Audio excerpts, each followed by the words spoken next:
tempat tinggal kita, tanpa hiasan, tanpa lukisan.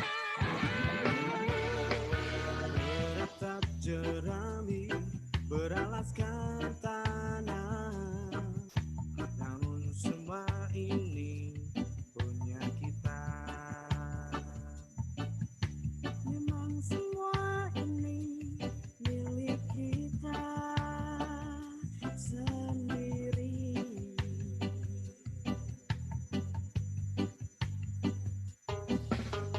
Hanya alang-alang pagar rumah kita, Tanpa anyelir, tanpa melatih, hanya bunga bakung tumbuh di halaman. namun semua itu punya kita. Memang semua itu milik kita. Haruskah kita beranjak ke kota yang penuh dengan tanya? Lebih baik di sini, rumah kita sendiri. Segala nikmat dan anugerah yang kuasa, semuanya ada di sini. Rumah kita.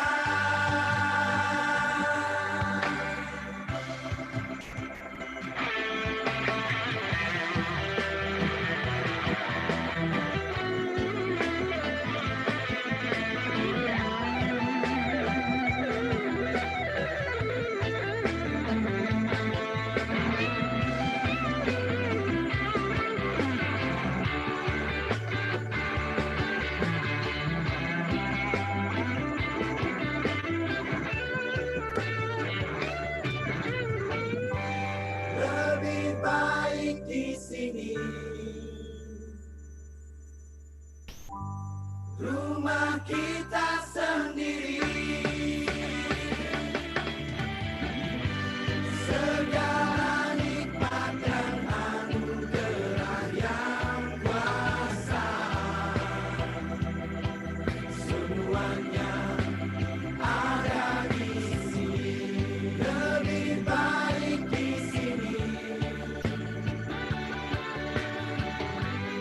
rumah kita sendiri. Segala nikmat dan anugerah yang kuasa, semuanya ada di sini. Rumah kita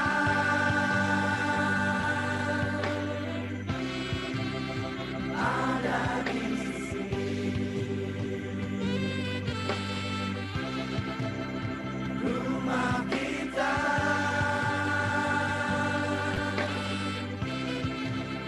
ada di sini.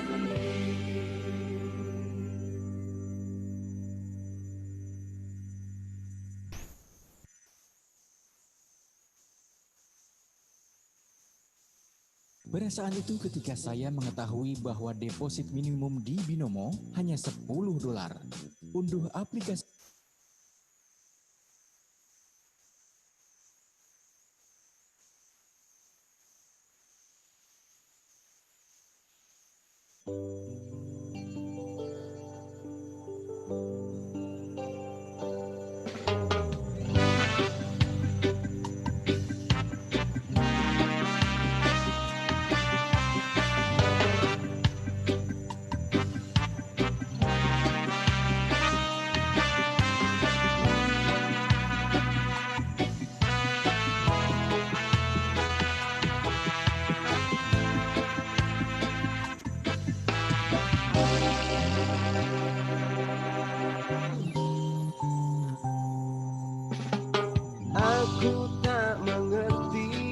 apa yang ku rasa. Rindu yang tak pernah begitu hebatnya.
Om Swastiastu.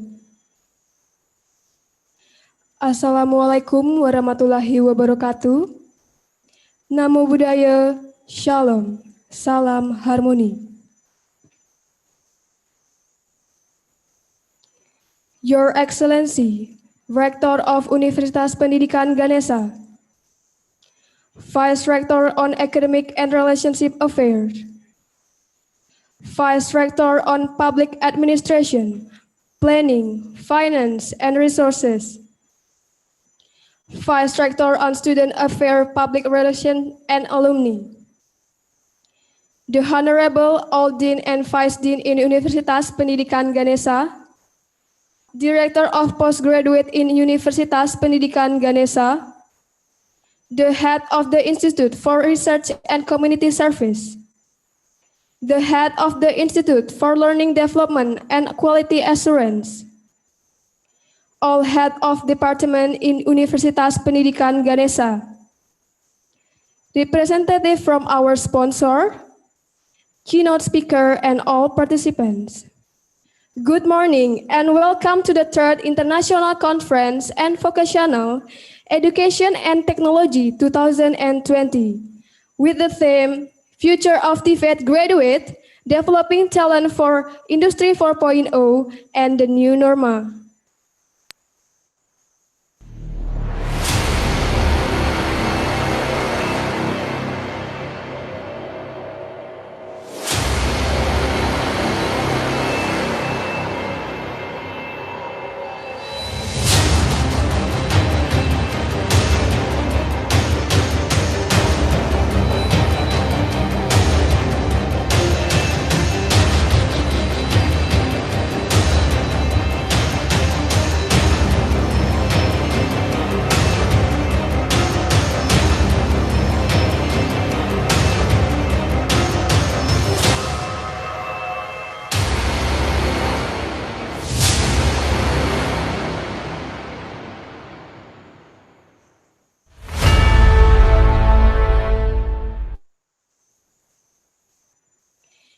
It is a great honor for us that you are able to join the 3rd International Conference, organized by the Faculty of Engineering and Vocational, Universitas Pendidikan Ganesha, which involve participants from Indonesia and abroad. Ladies and gentlemen, we kindly request you to rise in your places as we will commence today's conference with the singing of the national anthem of the Republic of Indonesia, Indonesia Raya. Please be rises.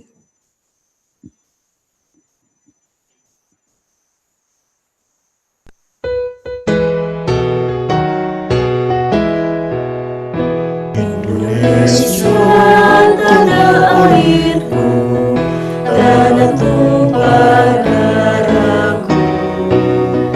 Di sanalah aku berdiri, jadi pandu ibuku. Indonesia kebangsaanku, bangsa dan tanah airku. Marilah kita bersatu, Indonesia bersatu. Hiduplah tanahku, hiduplah negeriku, bangsaku, rakyatku semuanya. Bangunlah jiwanya, bangunlah badannya untuk Indonesia Raya. Indonesia Raya, merdeka, merdeka, tanahku, negeriku yang ku cinta. Indonesia Raya, merdeka, merdeka, hiduplah Indonesia Raya.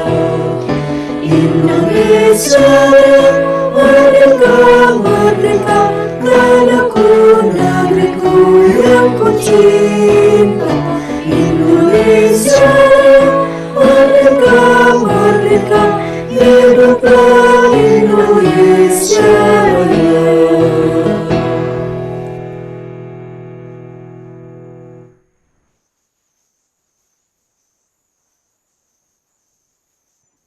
Ladies and gentlemen, let us continue to pray.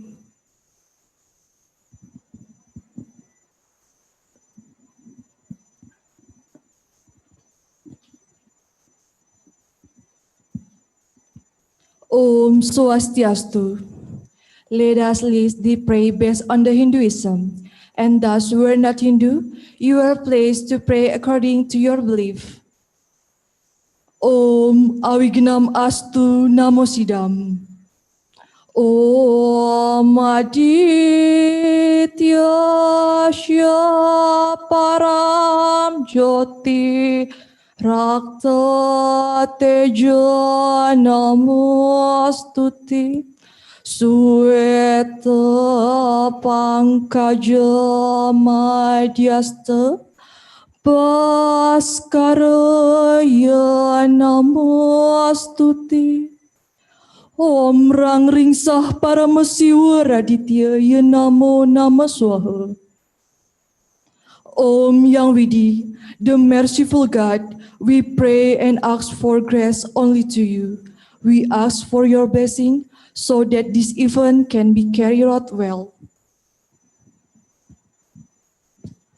Om Ayu Wardi Yaso Wardi Wardi Pratnya Sukha Sriyam Dharma Santano Wardisha Santuta Sabta Wardaya Om Dirgayu Astu Tat Astu Astu Om Awignam Astu Tat Astu Astu Om Subastu Tat Astu Astu Om Sukam Bawantu Sriyam Bawantu Purnam Bawantu Om Kesama Sampuraya Namah Om Dewa Suksema Paramacintya Nama Swaha Om Santi Santi Santi Om.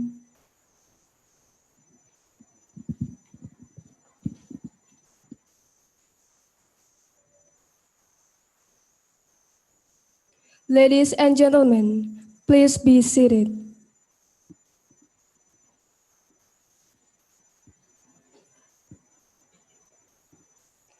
Distinguished guests, ladies and gentlemen, next, may I invite the chairman of committee to present the report. For Mr. Gede Aditra Pratnyana, Eskom Mkom, the floor is yours.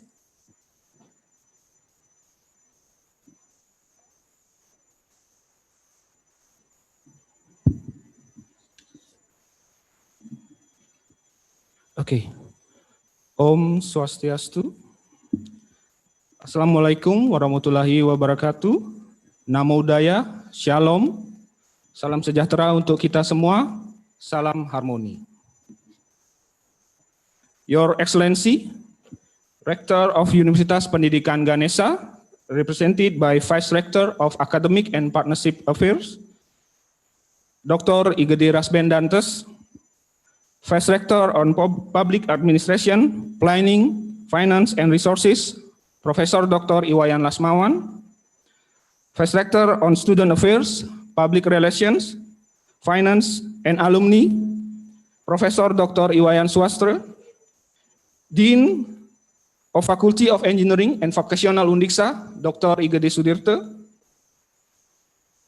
all Dean and Vice Dean in Universitas Pendidikan Ganesha, the head of the Institute of Research and Community Service, all head of department in Universitas Pendidikan Ganesha, representative for our sponsors, Bisnet, Radio Guntur, Teleng Printing, Antara News, Singaraja Now, Suara Teknika, the keynote speakers and all participants. Let us praise the Almighty God, Ida Sang Yang Widiwasa, because with His blessings, we can gather here at the third International Conference on Vocational and Technology with a theme, Future of TPIT Graduates, Developing Talent for Industry 4.0 and the New Normal. This conference is organized by Faculty of Engineering and Vocational Undixa in order to support the government efforts to anticipate the spread of COVID-19 virus. This year's conference held virtually. Ladies and gentlemen, participants at this conference came from various countries in the world, including Indonesia, Taiwan, Netherlands, Iraq, and Australia. We received 105 submission papers from students, teachers, researchers, and practitioners. After a review process, we finally have 86 papers that are going to be presented in this conference from more than 40 universities and institutions. Distinguished ladies and gentlemen, I would like to proudly announce our keynote speaker for this conference. The first, the Honorable Professor Dr. Thomas Holler from Dresden University of Technology, Germany. The second one is the Honorable Professor Dr. Putu Sudire from Universitas Negeri Yogyakarta, Indonesia. And the last, the Honorable Associate Professor Ferry G, PhD from Edith Cowan University, Australia. In this occasion, allow me to express my heartfelt thanks and appreciation for the keynote speakers.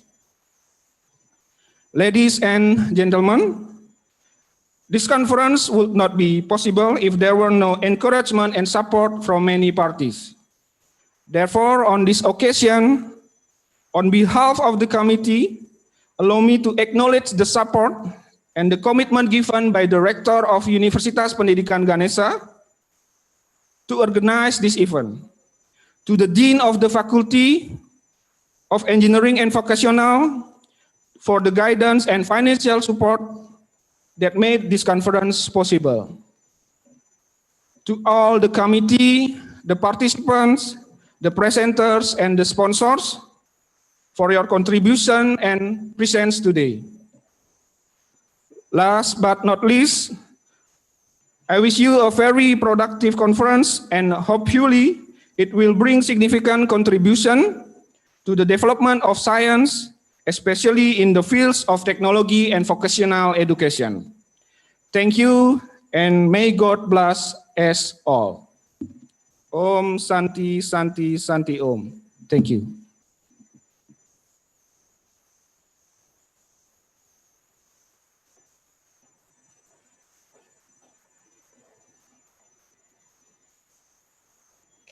Ladies and gentlemen, with full respect, we invite the Rector of Universitas Pendidikan Ganesha, which is today represented by Vice Rector on Academic and Relationship Affairs, Universitas Pendidikan Ganesha, to give some speech and also officially open this conference. Ladies and gentlemen, please welcome Dr. Gederas Bendantes, ST.MTI.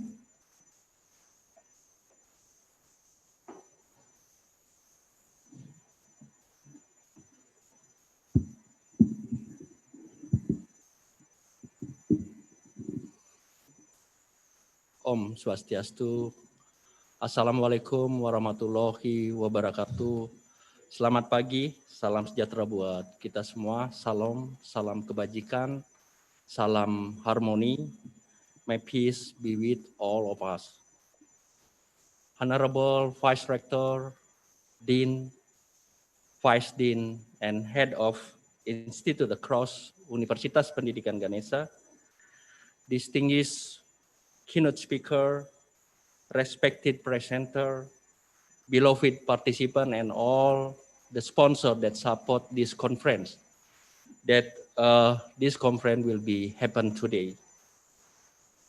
Let us praise God Almighty, Ida Sang Yang Widiwasa, for the blessing that we receive today. so that despite the COVID-19 pandemic, we can have this third international conference on vocational education and technology that hosted by the Faculty of Engineering and Vocation, Universitas Pendidikan Ganesha.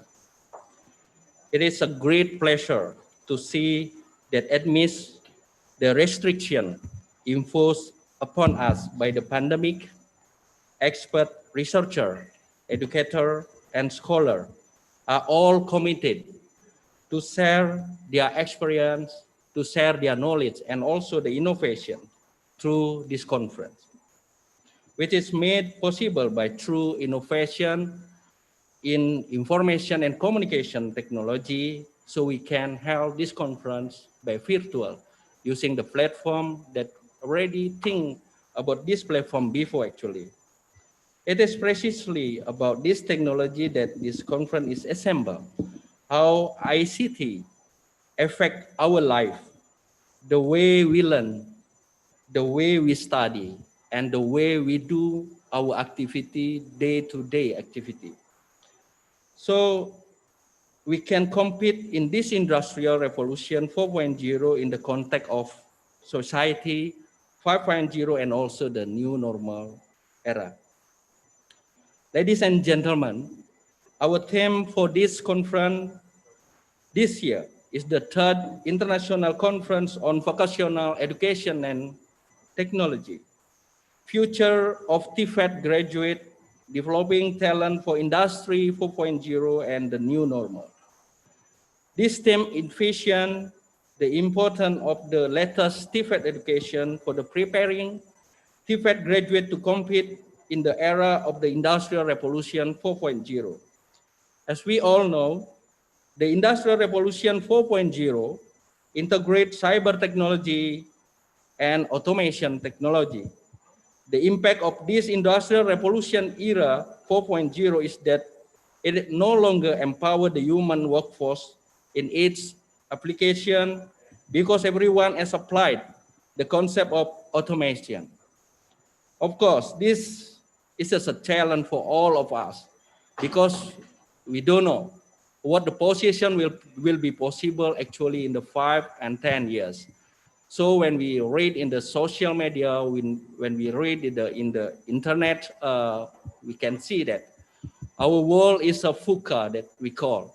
It's volatile, it's uncertainty, it's ambiguous, and also a complex.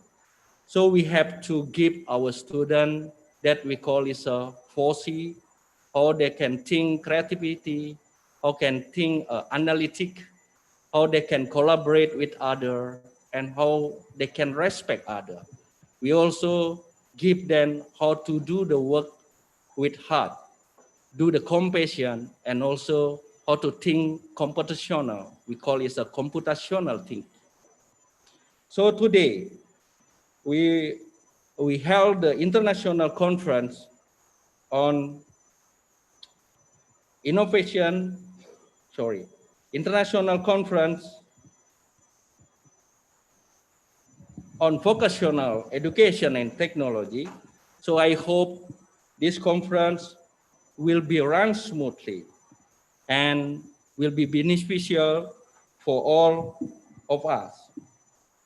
But today we must be confident with our shared role and the right educator, we will be able to create the best TVET graduate for the future. Ladies and gentlemen, I congratulate the committee for choosing a very state-of-the-art team and for organizing this event from the scratch until today, and also all the force conference activity in order to get the article published by an esteemed publisher, through which our discussion today can create a ripple effect that reach the intended advance across the world. Valued scholar, allow me to extend my congratulations to all the participants and presenters in this third International Conference on Vocational and Technology for taking the forerunner position in Industrial Revolution 4.0 and Society 5.0. Thank you for your contribution to this conference and the development of education, technology, and vocational education. And I wish a very productive conference and God bless all of you. Om Santi, Santi, Santi. Wassalamualaikum warahmatullahi wabarakatuh. Namo Buddhaya, salam dan salam harmon. Terima kasih.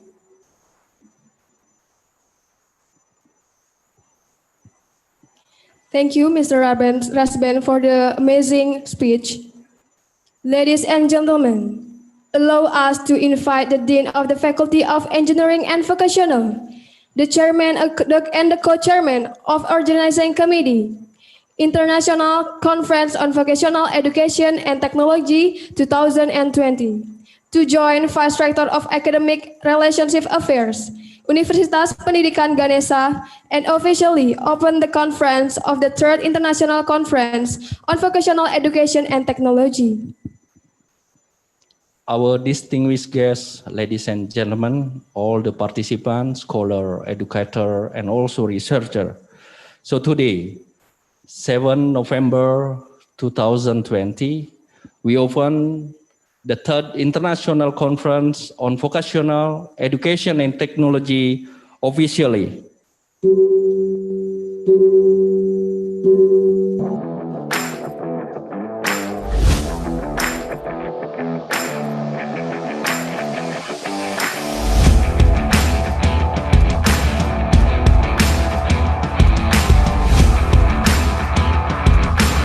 Thank you so much.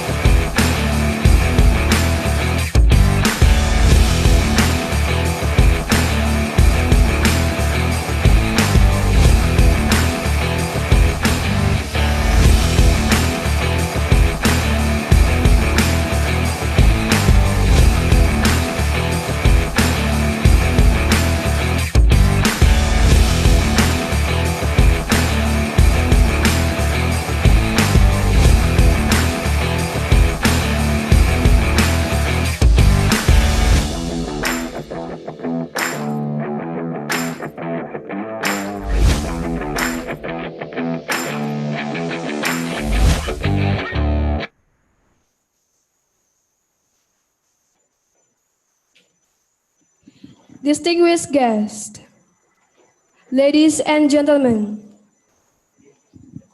those are the agendas we have presented as we finish our opening ceremony. Next, we will have a photo session. For the photo session, we ask to activate the camera features in each Zoom application. Once again, for the photo session, we ask to activate the camera features in each Zoom application. Thank you so much.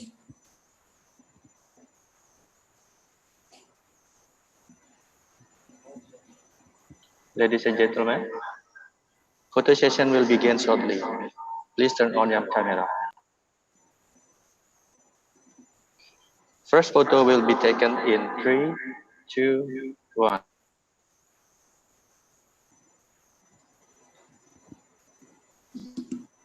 Second photo will be taken in 3, 2, 1.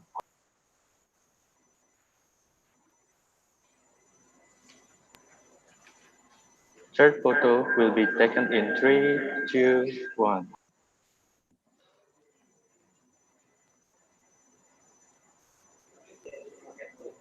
Fourth photo will be taken in 3, 2, 1.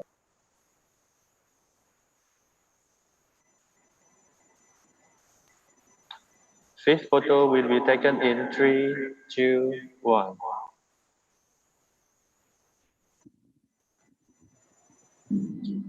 Sixth photo will be taken in 3, 2, 1.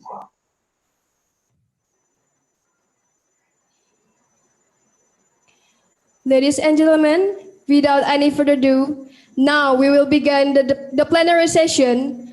Plenary session will be held in 3 sessions.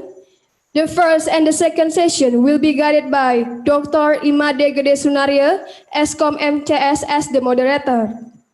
Mr. Sunaria, time is yours.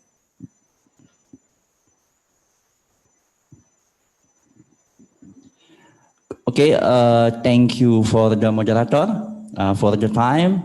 Now, welcome to the plenary session of International Conference on Vocational Education and Technology 2020. Om Swastiastu, Assalamualaikum warahmatullahi wabarakatuh. Salam sejahtera bagi kita semua. Salam kebajikan, salam harmoni. God may bless us. For the first, let me to introduce myself. My name is Imade Gede Sunaria, affiliated to Universitas Pendidikan Ganesha, Singaraja, Bali, Indonesia. Today, I am very honored to be able to guide this plenary session by presenting two great keynote speakers. This plenary session will be held in 2 hours. So we will have 2 presentations in a row. The plenary session will be held in 2 hours, and each presentation will be presented for approximately 40 minutes. And at the end of the presentation, we will going to a Q&A session, and it will be held about 40 minutes. The question can be submitted via Zoom chat, or it can be raised hand. Okay. Now, ladies and gentlemen, we are going to have 2 keynote speakers. I'm going to introduce the 2 keynote speakers. The first keynote speaker is Professor Dr. Putu Sudira MP, affiliated from Universitas Negeri Yogyakarta, Indonesia. Now, please, I will read a short curriculum vitae from Professor Putu Sudira. Professor Putu Sudira was born in Buleleng, April 2nd, 1984. He's an affiliated professor at the Faculty of Engineering, Universitas Negeri Yogyakarta, Indonesia. His field of interest is in vocational learning. He graduated from the doctoral program at Universitas Negeri Yogyakarta in 2011. He is very active in international professional training. In 2019, he participated in the training of multiplier in regional in-service training GIS IConVET that held in Thailand and Kuala Lumpur, Malaysia. And he has a lot of research in the area of vocational learning. Prof. Putu Sudira also has publication in national journal and also in reputable international journal. And he has paper at national and international conference which are mostly related to vocational learning. And also he has 7 properly right, mostly in the field of vocational learning. And Prof. Putu Sudira also active in a reviewer for national research and also a reviewer at an international conference. That is a short curriculum vitae for Professor Putu Sudira. And the next, I'm going to introduce the second keynote speaker, the second great keynote speaker.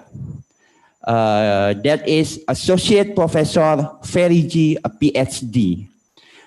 He is affiliated to Edith Cowan University, Australia. Please, I will tell a short curriculum vitae from Associate Professor Ferry G, PhD.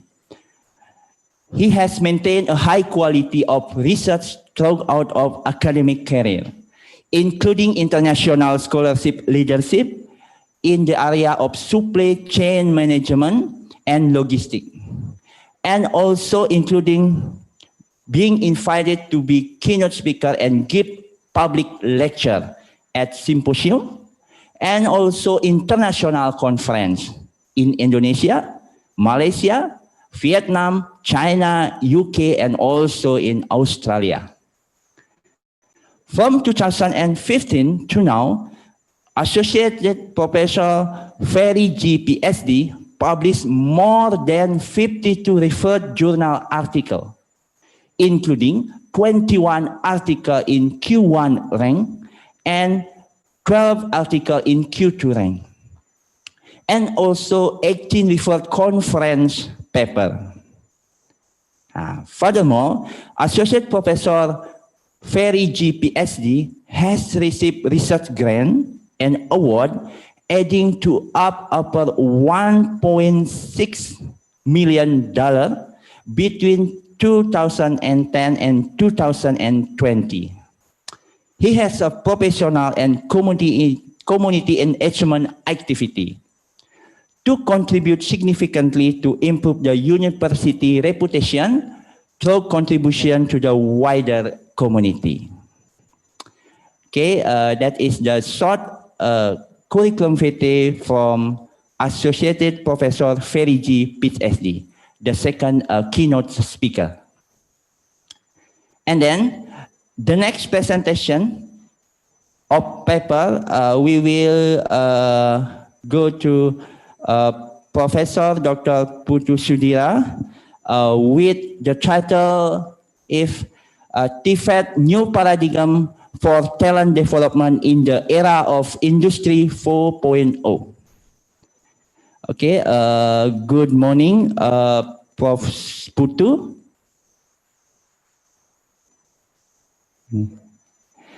Maybe you can unmute. Prof. Putu Sudira. Okay, Yeah, okay. Yeah, okay. Thank you, Gede, for your time for me. Okay, good morning. How are you today, Prof. Putu? Okay, I'm right. I'm in good condition in Yogyakarta. Okay, I hope we have a good condition in this pandemic condition. Okay, Prof. Putu, I will guide you for 40 minutes in this plenary session. Yeah. Okay. Maybe we will ask for your presentation. Will you guide by yourself, or we can help to guide the presentation, the file presentation? I guide myself. Guide this my presentation. Okay. Okay, thank you, Prof. Putu. So, I think Prof. Putu will already to presentation, his presentation. So, please, Prof. Putu Sudira, the time is yours for 40 minutes. Thank you.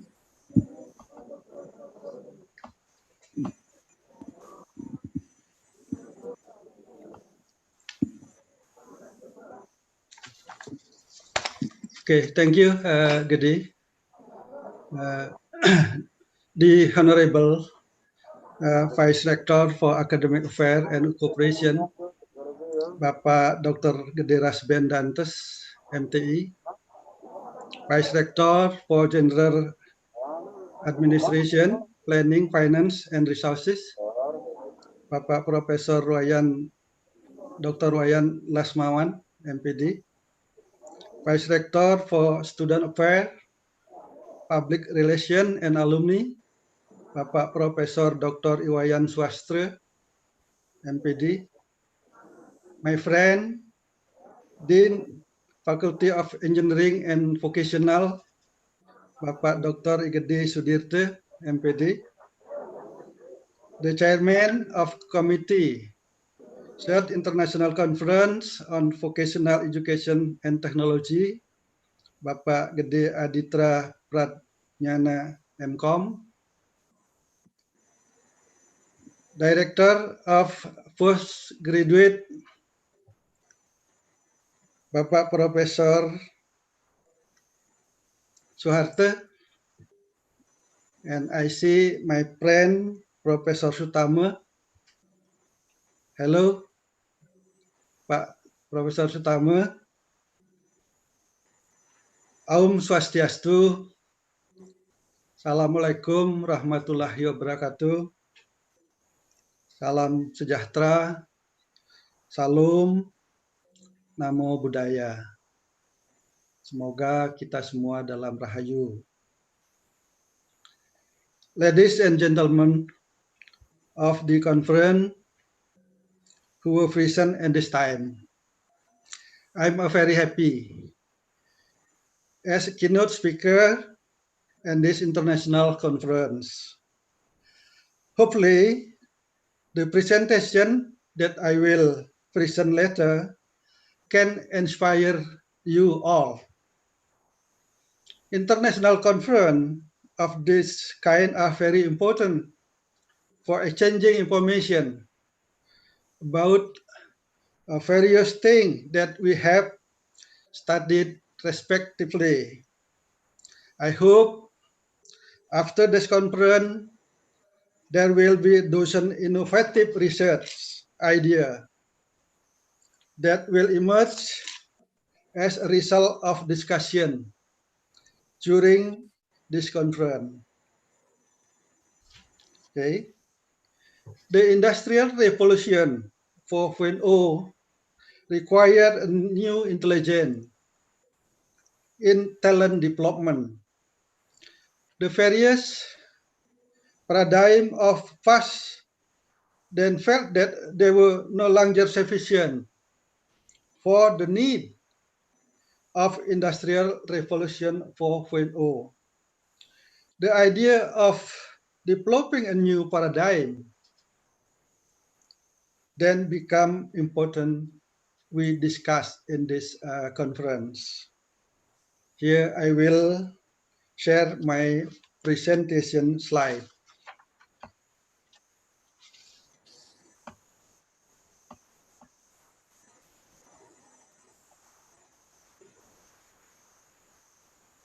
Okay. This presentation I divide by 5 scopes. The first is key principle of Industrial Revolution 4.0. And then the second, personal, local, national, and global talents. The third is talent development. The fourth is talent management, and the last is conclusion.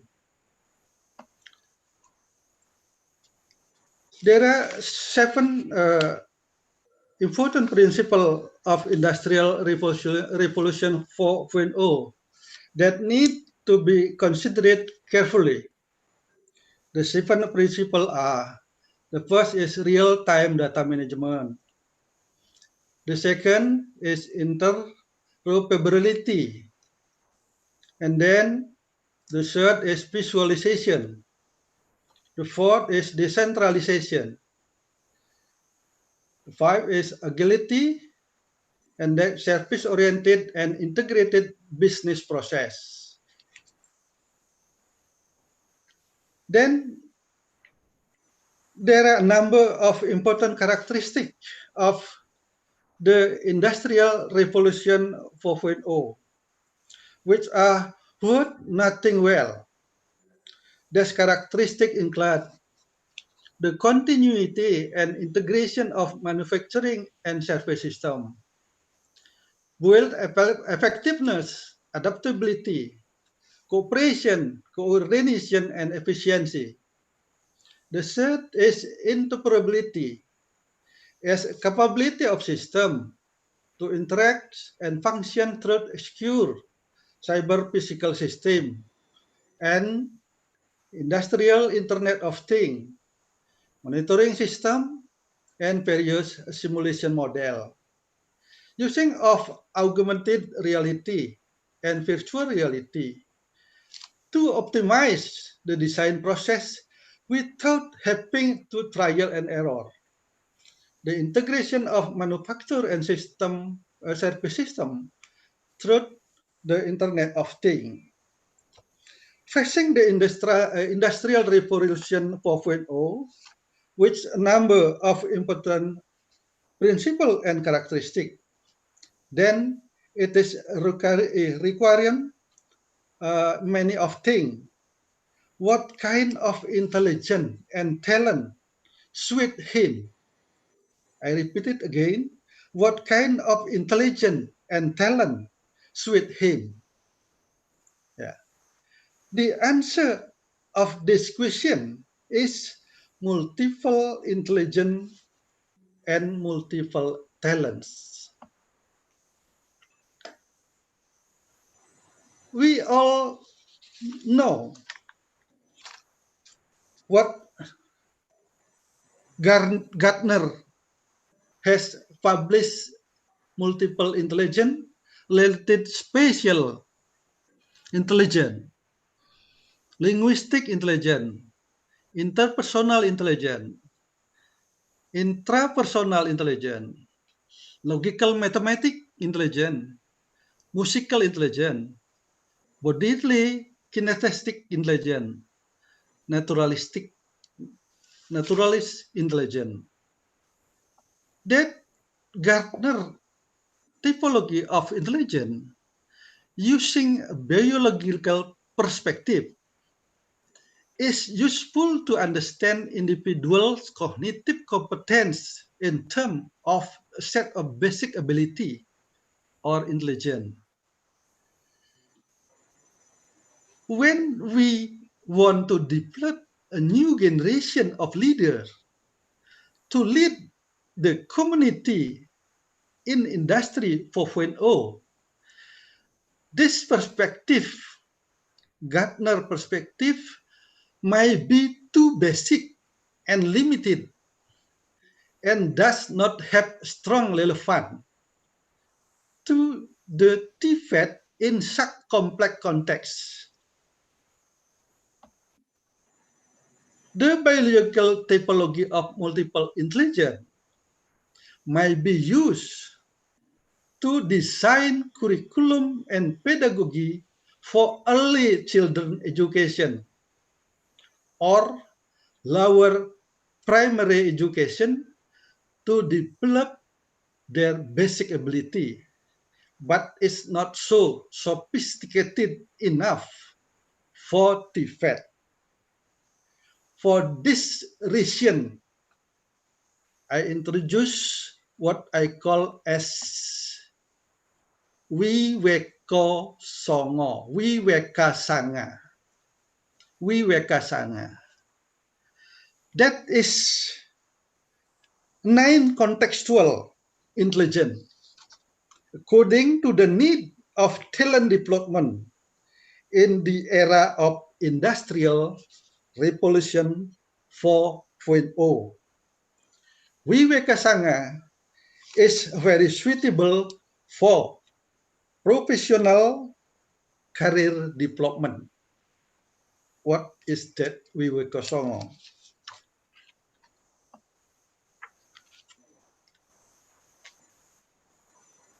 Human intelligence for Industrial 4.0 can be contextualized and categorized into the 9 contextual multiple intelligence Wiweka Sanga, including learning intelligence, emotional spiritual intelligence, social ecological intelligence, body kinesthetic intelligence, art and culture intelligence, intellectual intelligence, technology intelligence, political intelligence, and economic intelligence.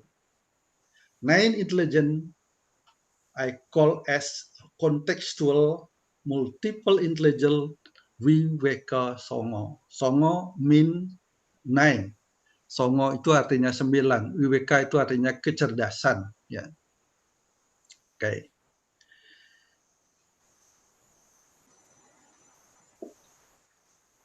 In this model,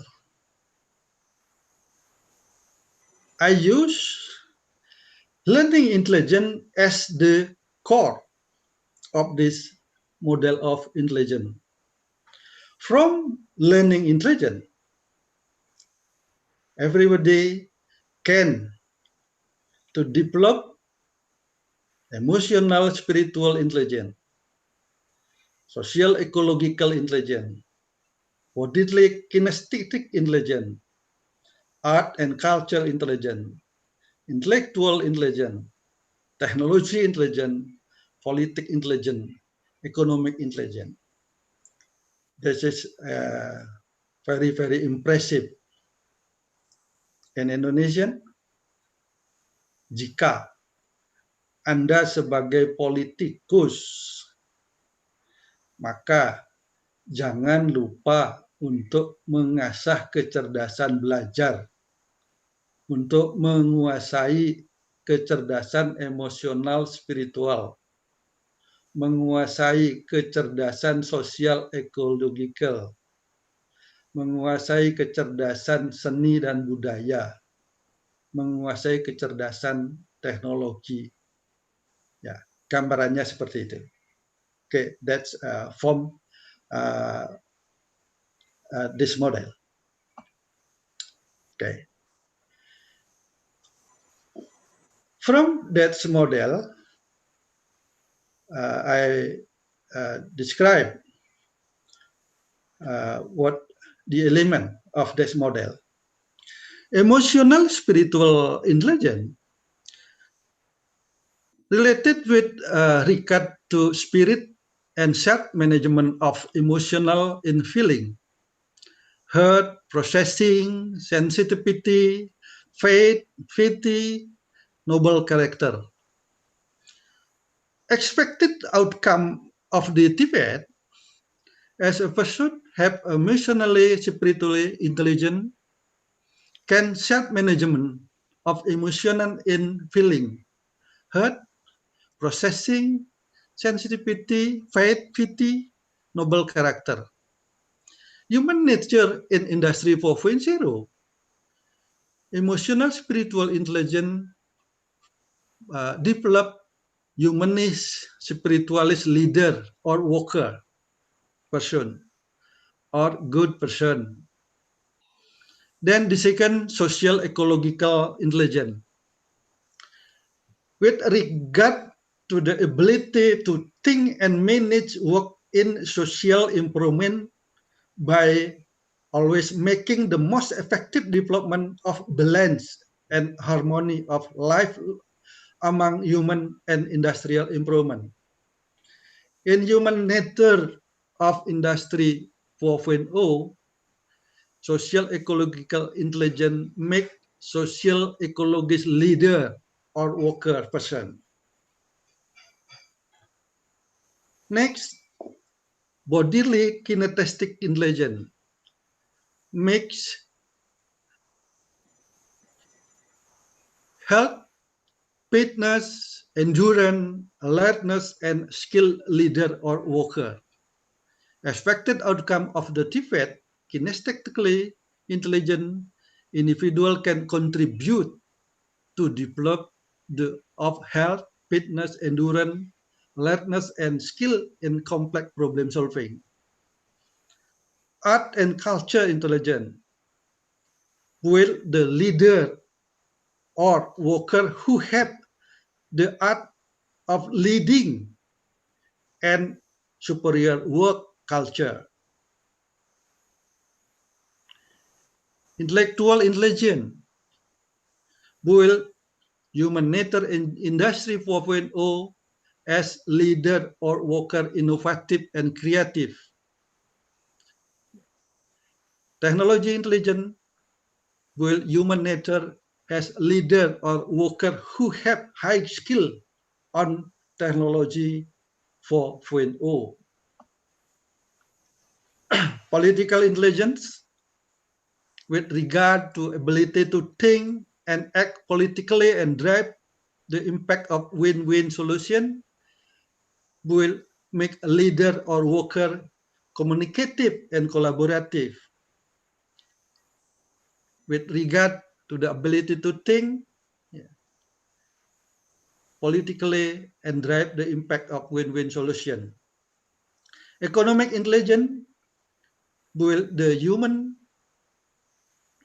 as innovative and creative leader worker. Economically, contribute to economic development in industry and society. And the last, learning intelligence related with regard to learning ability and utilizing ICT technology in learning and developing creative and critical thinking skill, enhancing the ability to create and innovate. The learning intelligence will the human nature industry 4.0 as learner or leader worker always develop, learn in all of life. Next, we need reconceptualization TVET based on contextual multiple intelligence Wiwekosongo. Contextual multiple intelligence Wiwekosongo develop new generation of leader and worker for Industrial Revolution 4.0 in the aspect of emotional, spiritual, social ecology, body kinesthetic, art and culture, intellectual, technology, politics, and economy. TMI-WS equip citizens with broad mindset or multiple intelligence to deal with the diverse challenge in the new era Industrial Revolution 4.0. Facilitating intelligence transfer and talent and creativity development. TVET should put emphasis on developing student ability to persistently learn how to learn systematically, creatively, and critically via Web 4.0. Learning intelligence as a core of each the another intelligence. And then how to maximize the opportunity for the CMI-WS development via individualization, localization, nationalization, and globalization. I call as quarterization. What is the quarterization? Like this. Ladies and gentlemen, from this chart, we can see there are four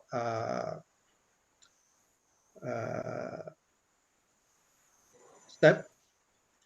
The first is individualization talents, related with individual talents, and then localization talent related with local talents, nationalization talents related with national talents, and globalization talents related with global talents. And this talent can develop in 9 H area, 9 and H area related with globalization, emotional, spiritual talents, nationalization, emotional, and spiritual talents, localization, emotional and spiritual talents, and individualization talents. And other side, if we have talents in art and culture as individual, how to develop our individual talents, grow up, make our comprehensive skill. Then in Bali, I know we have a local art and culture talent is very impressive. And then in Indonesian area, we have many culture and art talents, like in Bali, Jogja, Makassar, Lombok, and other region. This model is very good to develop local talents, national talent, make grow to global talents for for our contribution in knowledge or competency. Next, globalization contextual CMI, contextual multiple intelligent Wiwekosongo. Globalization refer to the transfer, adaptation, and development of value, knowledge, technology, and talent across country and society in different parts of the world. Globalization talent of learning, emotional, spiritual, social, ecological, body kinesthetic, art and culture, intellectual, technological, political, and economic. Yeah. And then how we build global talent networking, international talent collaboration and exchange, global village, multi-talent integration. In national, local, CMI, WS talents, we have nationalization refer to transfer, adaptation, and development of value, knowledge, technology, and talent cross ethnics and society in different parts of Indonesia. National, localization talent of learning, emotional, spiritual, social, ecological, body kinesthetic, art and culture, intellectual, technological, political, and economic. National and local talent networking, how national, local, and talent collaboration exchange we build, and with a national collaboration, national culture, and individual culture, multi-talent integration. In individualization, contextual multiple intelligent Wiwekosongo talent, individualization refer to the transfer, adaptation, and development of value, knowledge, technology, and talent to meet individual need and character building. Individual talent of learning, emotional, spiritual, social, ecological, body kinesthetic, art and culture, intellectual, technological, political, and economic. That talents related with human initiative and creativity, self-actualization, self-managing, self-governing, and self-reliant as a special personal need. We can make identification of talent related with individual talent, local talents, national talent, and global talent, related with emotional, spiritual, intelligence or talent, social ecological intelligence, body kinesthetic intelligence, art and culture, intellectual, technology, politics, economy, and learning. How that's level related with individual talents, might be moderate, might be strong, might be low. From this identification, we can make a chart to describe how our local talents, how about our national talents, and how about our global talents. Some like state chart. Okay.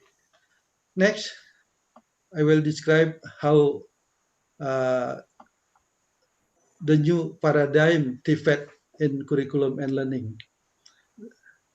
Contextual multiple intelligence Wiweko Songo can focus it to develop curriculum, quartalized curriculum structure, world class and global curriculum, localization curriculum, individualization curriculum, facilitating student lifelong and self-learning, multiple source of learning and teaching, globally and locally network learning and teaching Wiweko Songo theory.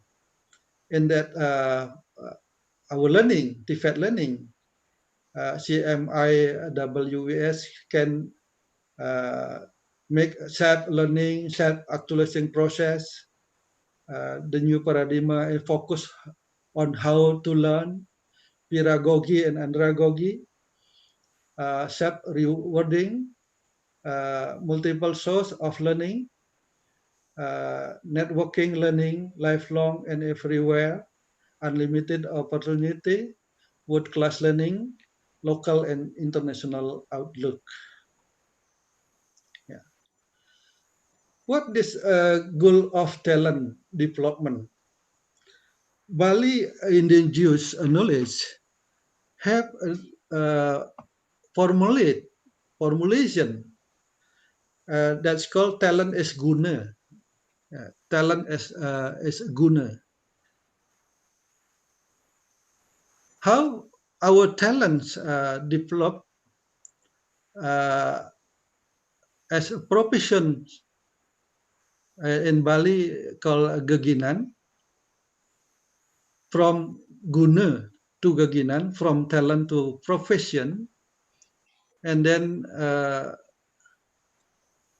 live off again as a professionalist, as a beginner, and the last make high impact of our life as a person full impact. In Balinese called maguna, from guna to geginan to pregina, and the last make our life meguna, high impact in society. This is a local wisdom Balinese concept. Maybe that is very good. Yeah. How to develop our talents in culturing our education? In my theory, we call as Tribudaya. Okay. From basic talents, how everyone develop culture in learning, that's called as Janana.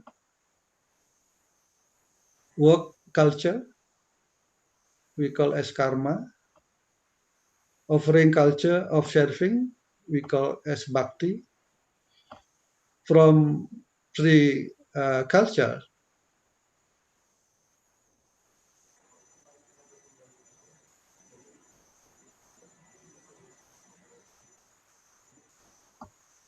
we develop achievement and harmony every time, every day, grow up, grow up, grow up, grow up, grow up, and control it with learning intelligence in basic of concept Brahma, Vishnu, Shiva as Upati, Stiti, Pralina, and Triguna, Satwam, Rajas, Tamas. This model I call as theory Tribudaya from Sudhir. Okay, the last presentation I would like to make conclusion. The Industrial Revolution 4.0 more than just a technology revolution, but also intelligent and talent revolution. The Industrial Revolution 4.0 required the new intelligent talents of CMIWS. There are 9 CMIWS talents, namely learning talents, emotional spiritual talents, social improvement talents, body kinesthetic talents, intellectual talents, economic talents, technological talents, political talents, and art culture talents. The 9 talents of CMIWS are built in individual, local, national, and global dimension.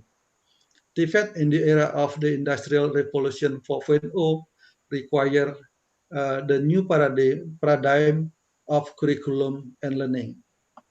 Thank you very much. Time for Master Gede. Thank you. Enough. Okay, thank you for Putu Sudira for your great presentation about TVET. And then I like about concept of Wiweka Songo, yeah, Sanga in Bali or Songo maybe in Java. Okay, now let's give a big applause for the great presentation from Papa Putu Prof. Sudira. Okay, the next session, we will continue for the presentation from Associated Professor Ferry G, PhD, with the title Developing Competency for Industry 4.0 and the New Normal. Good morning, Associate Professor Ferry G. How are you today? Very well, thank you. Good morning. Yeah, good morning. I hope we all in a good condition. Yeah. Yes, we are. Okay. Now is the time for you to presenting your material. Are you ready? Sure. Mr. Feriji? Sure. Yes. Everybody can see my slide. Yes. So Okay. just okay. All right. So good morning, ladies and gentlemen. I just would like to say thank you very much to the Universitas Pendidikan Nasional to invite me for a keynote speaker for this morning. My name is Ferry G. I'm currently associate professor in supply chain and logistic management from Edith University School of Business and Law at Joondalup in Western Australia. We are neighbor actually, Bali and Western Australia, just about like 3 hours and 20 minutes by flight, Garuda, from Bali to Joondalup. I'm sure a lot of tourists from Western Australia really, would like to visit to Bali, hopefully, with COVID-19. So after COVID-19 back to normal. So, the tourism, all the sector will be back to the normal. So, so I would like to present topic today about developing competency for Industry 4.0 and pretty much a new normal just after post-COVID-19. So just want to, as moderator, just introduce myself, in your beginning of the session. This is my details. currently I receive funding from the Western Australia government in relation to COVID-19, talking about the business continuity and resilience, capacity building and upskilling post-COVID-19 from Department of Jobs, Tourism, Science and Innovation. So this project actually just start now and finishing by the end of next year. This project actually, I would like to share a little bit more of the background of this project later on, if we have time for my session. And also my project, couple more nearly finished by the end of this year. You know, the project was about the managing transport system investment risk, strategic asset management. And the third project is small medium enterprise resilience in terms of the re-engineering of financial planning. And the project nearly completed now, just next week, hopefully next week, about waste, examining resident waste source behavior, an indication of the effectiveness of the 3 bin rollout campaigns from the Joondalup City Council. I just want to share with you, to give you background from the World Economic Forum about what will the future of job be like for that. It's about like 2 minutes something, the video, just want to share with you.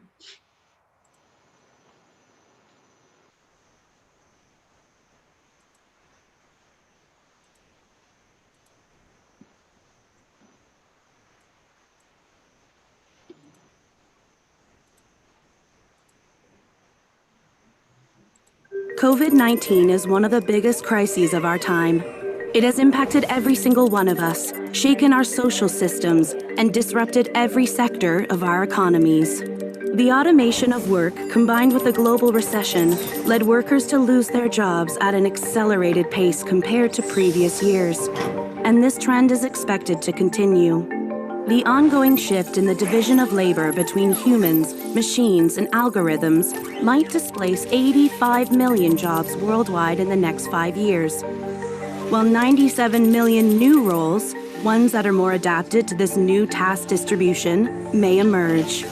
By 2025, companies expect to displace roughly 6% of their total workforce. 1 in 2 workers will need reskilling, and those remaining in their current roles will need to update 40% of their skill set to adapt to the changing labor market. There is a way to collectively benefit from these challenging times. Decades of research have shown that the most valuable asset of any economy or company is its human capital.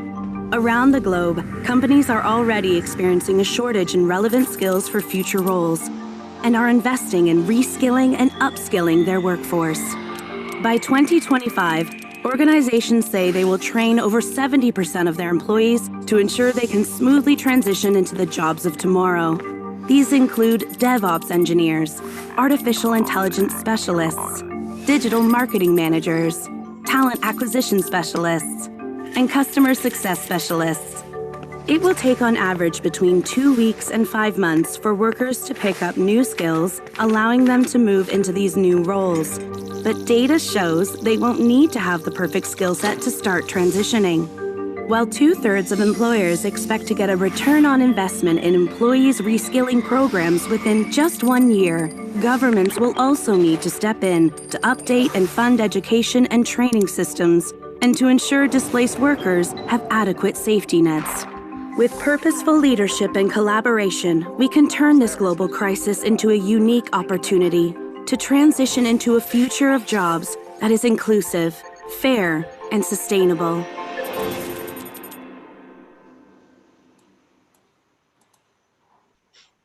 Okay, so we just go back to my slide, and if we have time, I got one more video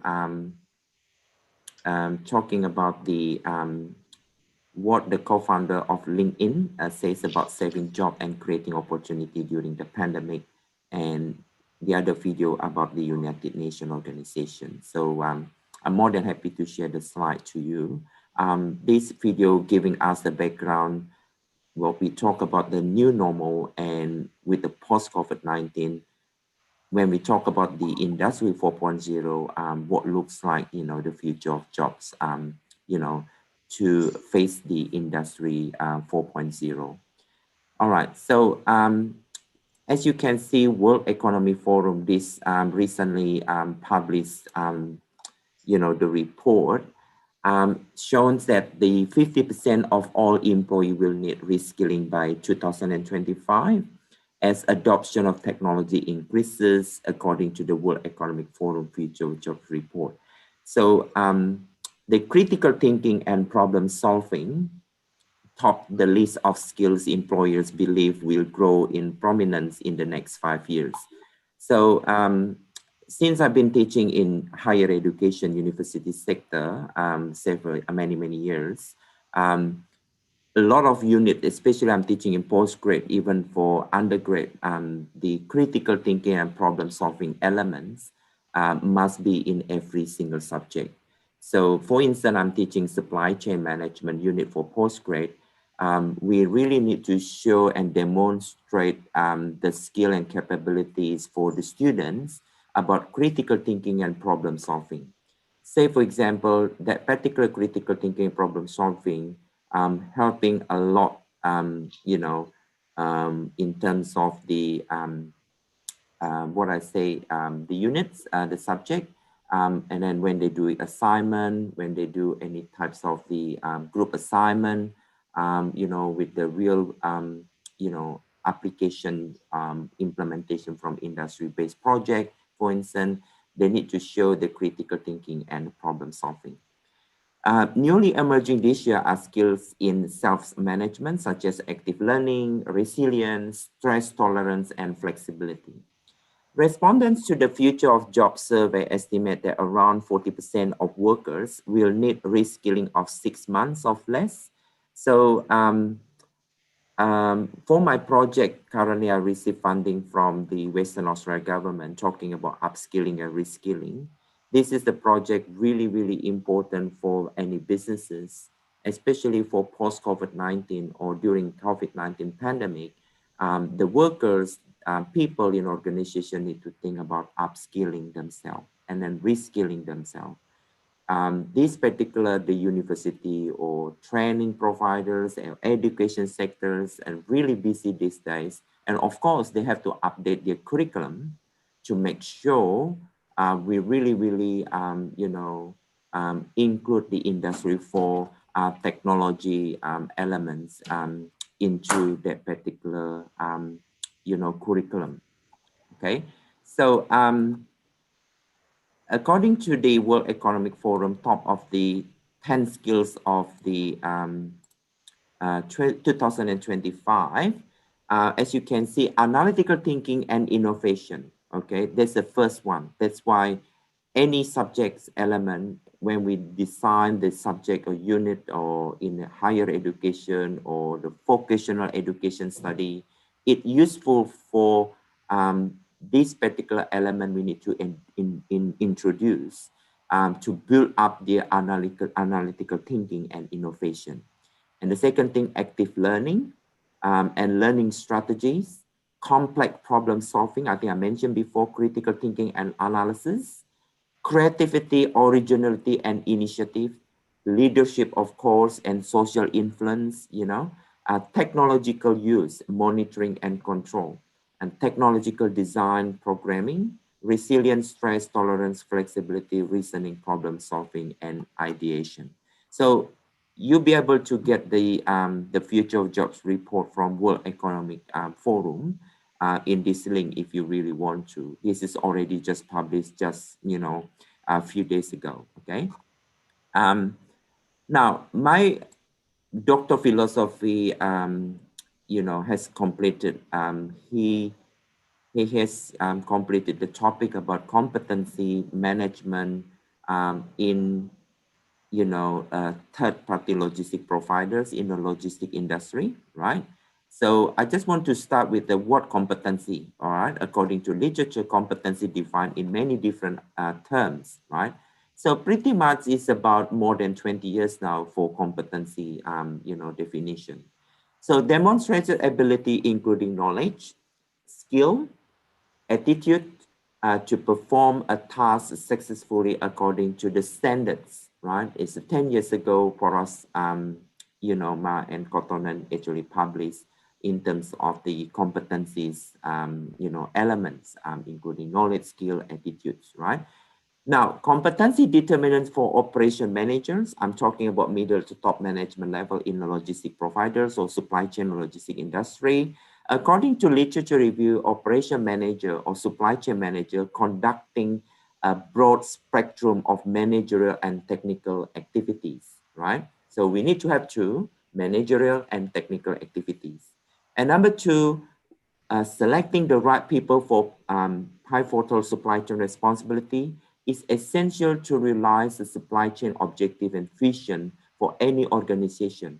So selecting the right people, the right skill, the right knowledge and capability attitude is a very, very important these days, in particular to achieve that supply chain or organization objectives. So one of the key talent management area that need future research identified recently is to identify critical skill for supply chain talent development, right? So according to theory, so I don't want to spend a lot of time because, unless we're doing a lot of research for that. Okay, I'm just wondering, is that possible? Do not use any particular animation for my screen. Is that possible? Because showing this something like the scratch color. So is it possible just leave it what it is on the screen, please? Theories of competency development. According to literature review, basic contingency theory is a backup planning contingency theory. These days for the COVID-19 or the post-COVID-19 new normal, it is important to introduce contingency theory. What types of backup planning? If something goes wrong with particularly the existing plan, what you really need to think about the contingency theory or contingency plan. Fred Friedler contingency model, leader-member relationship, the degree of task structure, leader position power, and Goldman in 1998, he introduced about emotional competency as a learned capability based on emotional intelligence, which result in outstanding performance at work. So this is that time EI, which is emotional intelligence, in combined with the emotional competency, is already has been introduced in 1998.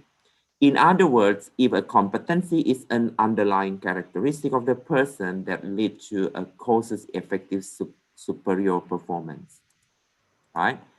So competency can be a driver of talent since its role as a behavior, a manifestation of talent. If you look at this particular element, maximum performance is believed to occur when the person capability or talent is consistent with the needs of the job demands and the organizational environment. As you can see, the framework, we do have individual, we do have a job demand, we do have an organizational environment, right? So if you look at individual, we look at vision, values, philosophy, knowledge, competency, abilities, life, style, interests, right? In the particular job demands, we can look at tasks, performance, functionality, roles in terms of the job description roles.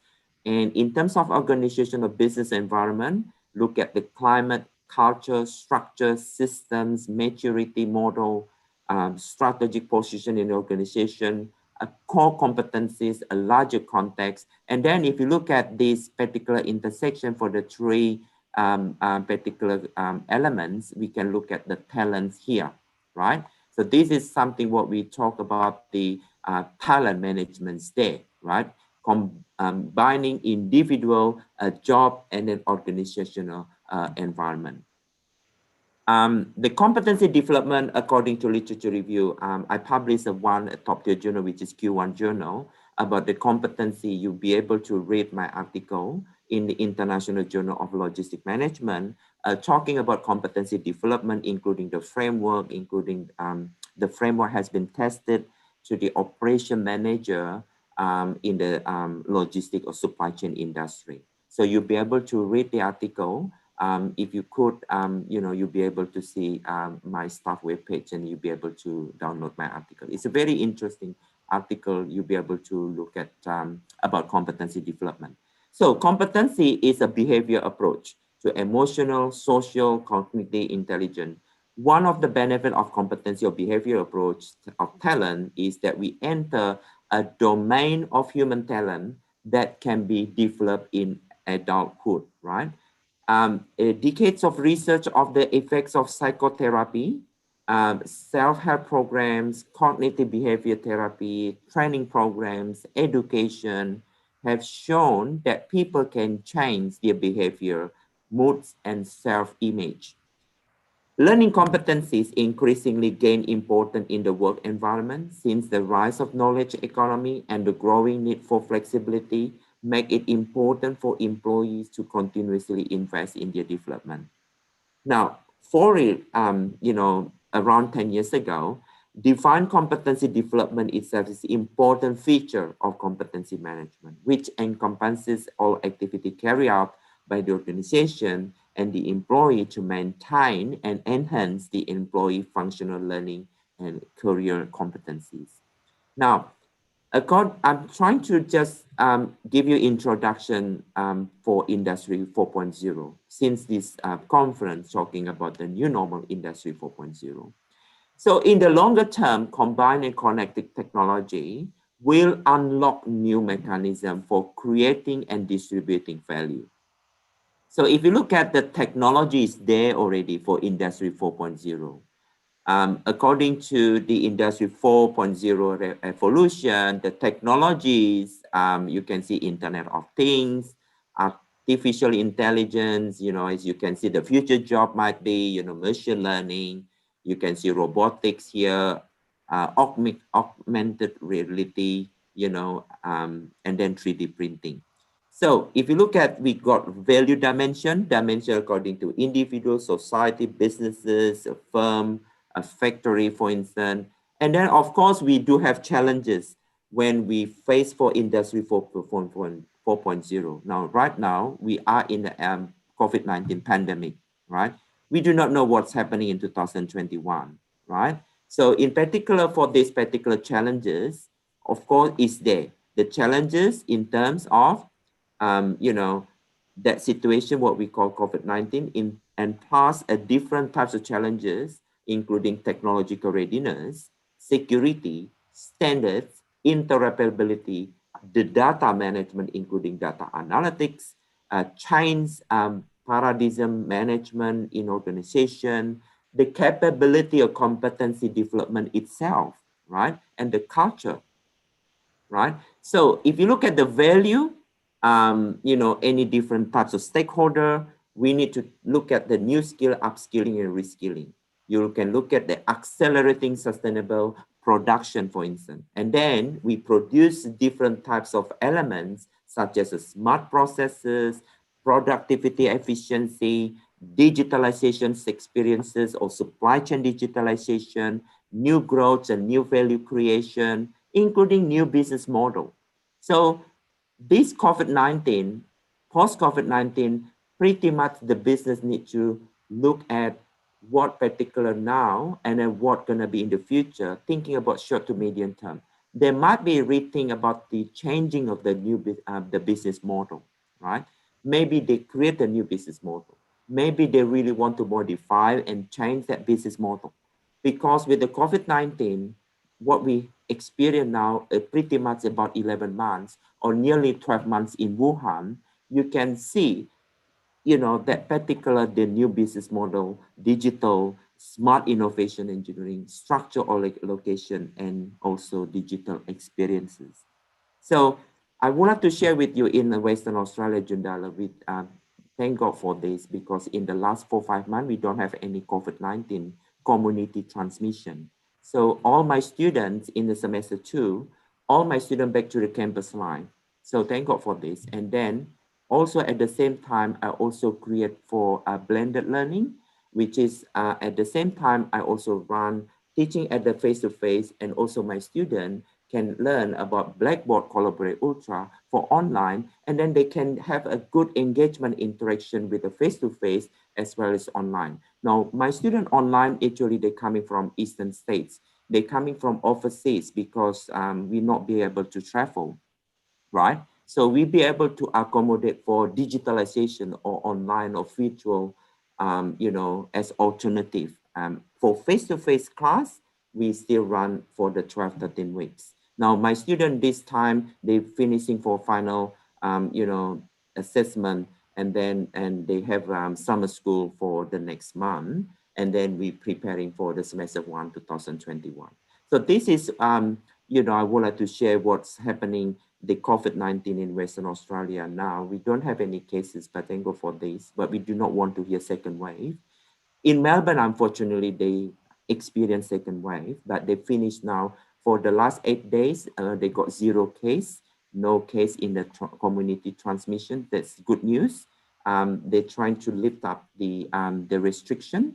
So now it's pretty much actually Melbourne, Victoria, they face for the new normal after second wave, right?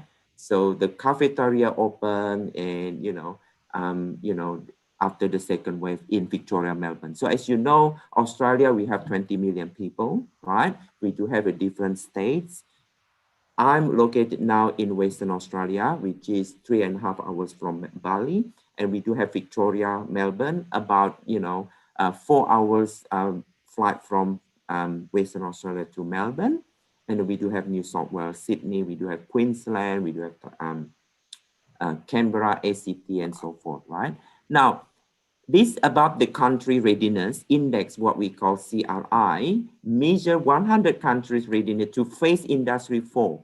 According to country readiness index framework and drivers, you can see we have introduced 8 actually in terms of driver productions. You can see here demand environment in terms of the key driver for production, demand fulfillment, technology innovation, of course, institutional framework, a global trade and investment, human capital, a sustainable resources, a scale, including complexity, right? So the last 2, scale and complexity, is the structure of the production. Now, the competency model I would like to share with you. This is something I published a paper. You can see on the bottom of this framework. I published with my Doctor of Philosophy, Bayu Sanka, and Professor Syam Rahman. I published a paper, Managerial Competency of the Third-Party Logistic Provider, a comparative analysis of Indonesian firms and multinational companies. This is published in the top-tier journal, which is A journal, which is the Q1 ranked journal. You'll be able to read this particular framework model I would like to explain. They have 4, the competency model. The first one is a managerial management dimension, and you can see leadership, people, teamwork, communications there, change, negotiation, and you can see logistic, supply chain dimension in terms of transport, distribution, warehouse, inventory, the project management, those elements under logistic dimension. Now, in terms of competency model, the third element is the business dimension. The first one is analytical. I think I mentioned before about the critical thinking, analytical thinking, and the problem solving. How do we manage the results, continuous improvement, creating and maintaining corporate social responsibility, cultural awareness. And then the last element is the technology. Now, this particular framework is suitable for Industry 4.0. We talk about the ICT, information communication technology element, including hardware, information handling knowledge, hardware, software knowledge. I mentioned before about Internet of Things, cybersecurity, robotics, artificial intelligence, machine learning, those particular under information communication technological dimension, right? So just depends on the time. This is a very good video. You look at the robot are coming, but they will create more job than they take, right? For that, yeah, for this. Now, I would like to share with you, if you are supply chain and operation management or business management scholars, I would like to just show that what future research in supply chain. Supply chain practices, we do have supply chain performance, supply chain risk and uncertainty. Well, with the COVID-19, with the, what we call here COVID-19 post new normal, we need to be aware with the risk and uncertainty. We do not know what's going on in the future in 2021. Is that the vaccination working? Is there international border open? How things going with the different sector around the world, actually talking about this? And are we talking about resilience and recovery, supply chain resilient recovery for any businesses? Because you can see any businesses try to reduce the capacity, to reduce the people in organizations there, because with the COVID-19 now, when you look at the particular, it's really particular risk and uncertainty for any businesses. It's a very good research for particular new normal for the supply chain risk, uncertainty, resilience, and recovery. And then sustainability, supply chain management, quality, management into the business and supply chain project. If you are expert in project management, if you are working in industry, you know the project manager, how do you set the project from the beginning until the budget, the project budget in terms of the finishing the project is a very important supply chain project management. And supply chain human resource management as well. Cyber, we do have information systems, Internet of Things here, blockchains, I think I mentioned before, a supply chain industry 4.0, right? This is very important. Maybe the next research for any education people, scholar, you need to think about the curriculum pedagogical. You need to think about that, are we ready with the curriculum for industry 4.0? Because you need to look at the industry for the businesses element, what they require for people with the graduates when they finish the university, whether we need to update and then creating that curriculum to suit that particular industry 4.0 for the businesses to make sure when we have a student, when they finish their degree, are they ready? So this is very important because I'm coming from ECU. ECU logo, we talk about the world ready. I just want to make sure the student, when they work, when they finish the degree, they are ready to go to the work and, to implement for the skill, capability, knowledge, and competence, what they got from university, and then into the, workplace. Okay, so this is particular the future research. Now, I just want to close before just say thank you very much indeed for listening. Of course, we do have a Q&A. I really want to have more engagement with participants later on in the afternoon. If we have parallel session, if I can attend few sessions, I'm more than happy to engage with the people and participants in this conference, right? So thank you very much indeed for listening. Particular, inviting me for keynote speaker for this morning. Due to the time, I have a 2 or 3 video if we have time after Q&A, if committee allowing me to share a lot more about the video, then I can just provide more feedback and then comments on those video for that. So I really want to take more questions, but of course, I'm more than happy to engage with participants actually after lunch, after break if possible. Since with the COVID-19, this is something very good. We are all in the future environment now, but we hope actually when COVID-19 is over, we definitely can have it in Bali. I love Bali. Every 2 or 3 months, I normally visit Bali from Western Australia. It's just like my flight from morning, and then I enjoy Bali, especially Kuta, Ubud, Sanur, and I love Bali. Balinese people very friendly. So thank you once again for listening. I really want to take any question and feedback. Have a wonderful day, and thanks so much for conference committee. I'll go back to the return to the moderator. Thank you. Okay, thank you, Mr. Feriji, for your great presentation. Yeah, And also, let's give a big applause for the great presentation from Mr. Feriji. Yeah. Now we will continue to the Q&A question. So the participant can ask the question by chat box and or by a raise hand. Maybe we can waiting for the first session of the Q&A session.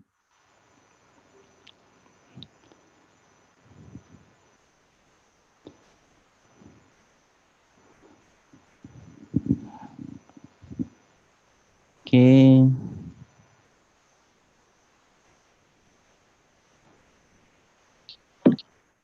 Okay. There is a question from Andi Muhrik.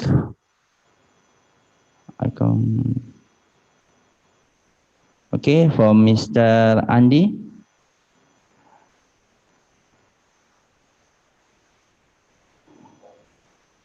I think this question for Mr. Feriji. Maybe I will read it for Mr. Feriji. The question is the permission to ask about cyber security issue. Cyber security is a chain of dealing with network security problem.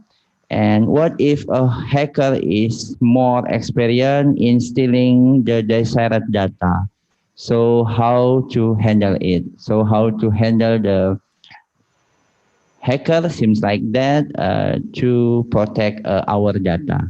Maybe that is the first question. Yeah. Can I just maybe answer that question? This is very good research in terms of the cyber security.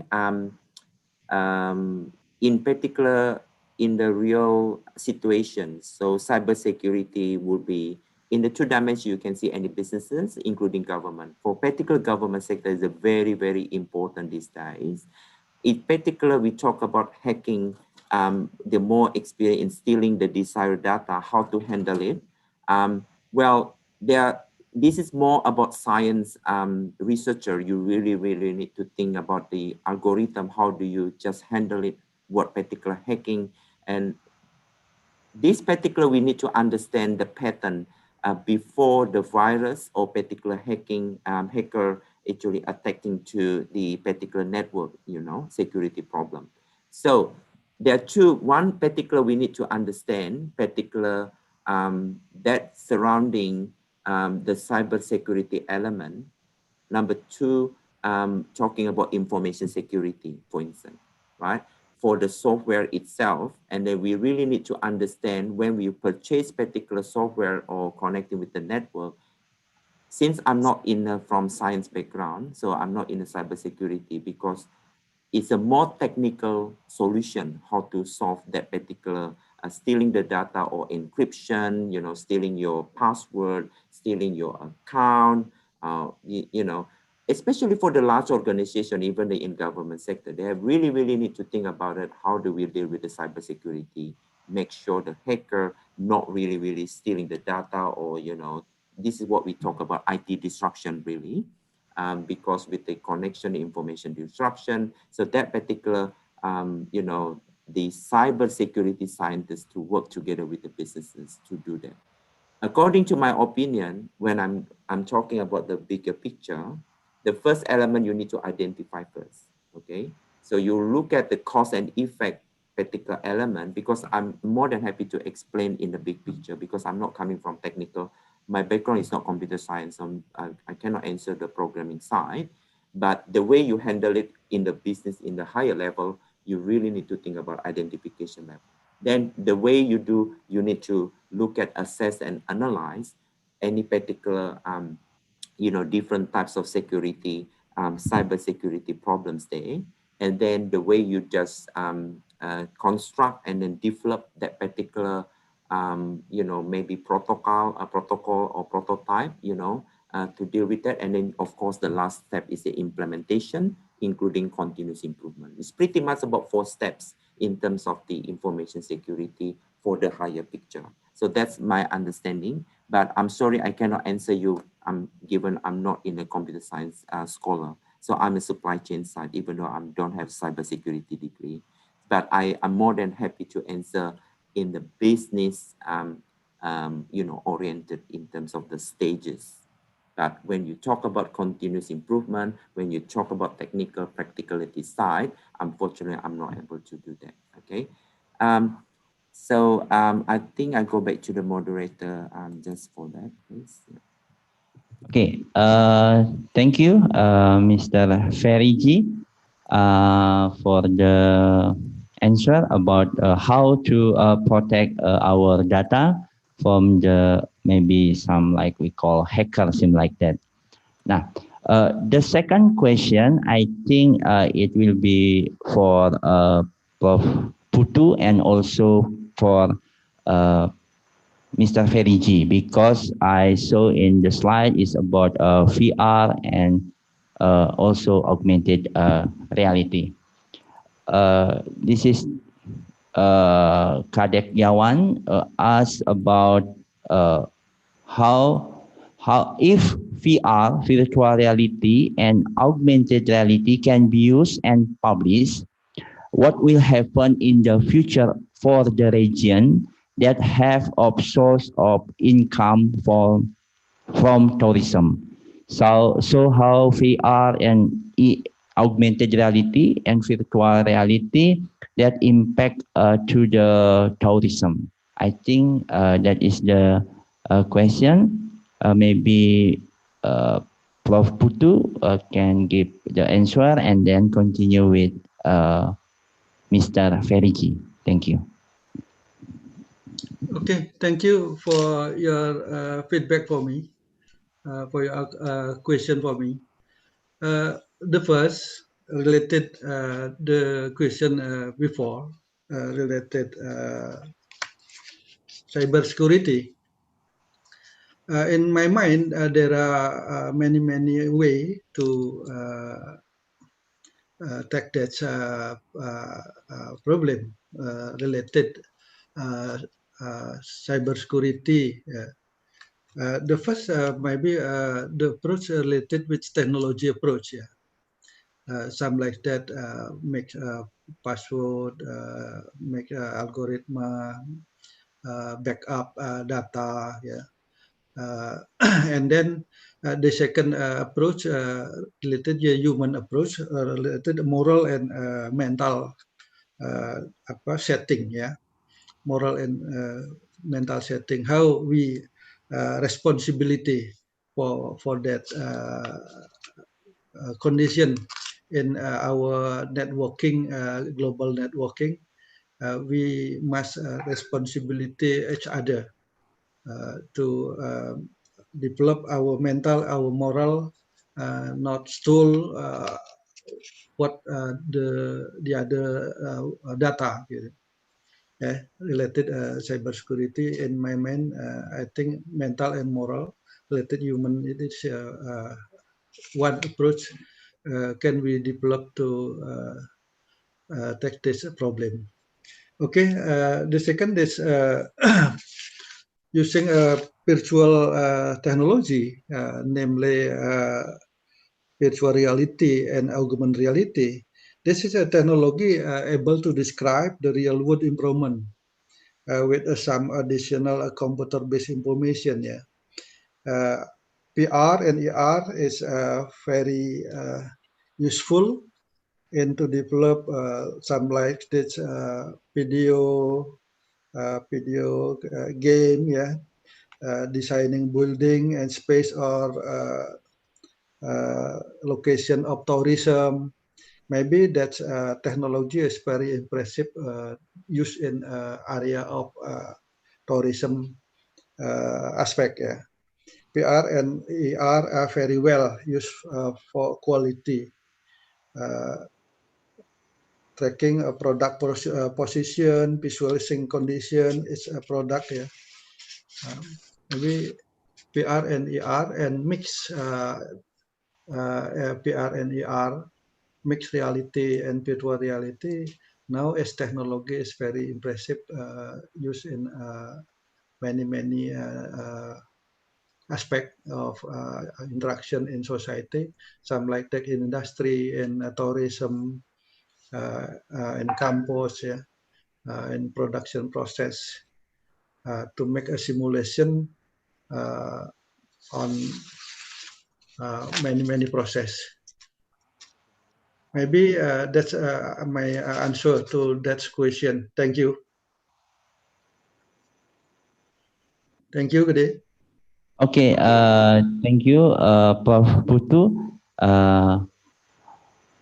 I think there is some sound problem with Ferry G, so I will continue the Q&A answer the question for Prof. Putu. Yeah, Yeah. because there is a sound problem with the Ferry G. Yeah. Okay. Now. Okay. I think this is a good question for from Ergi Kusumawardana. He said that almost everyone feel that people with high intelligence to are able to succeed. For era of Industrial Revolution 4.0, what is the maybe he mean the main skill to be prepared in this area in the Industrial Revolution 4.0 for Putu. So how they prepare their skill to be able to compete in Industrial Revolution 4.0. I think that is the question for from the Ergi Kusumawardana. Okay, good question. In Industry 4.0,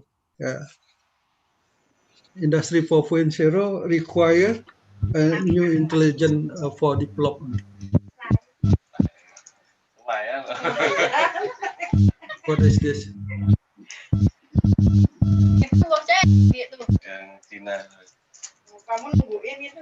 Maybe the IT team, I think one of participant.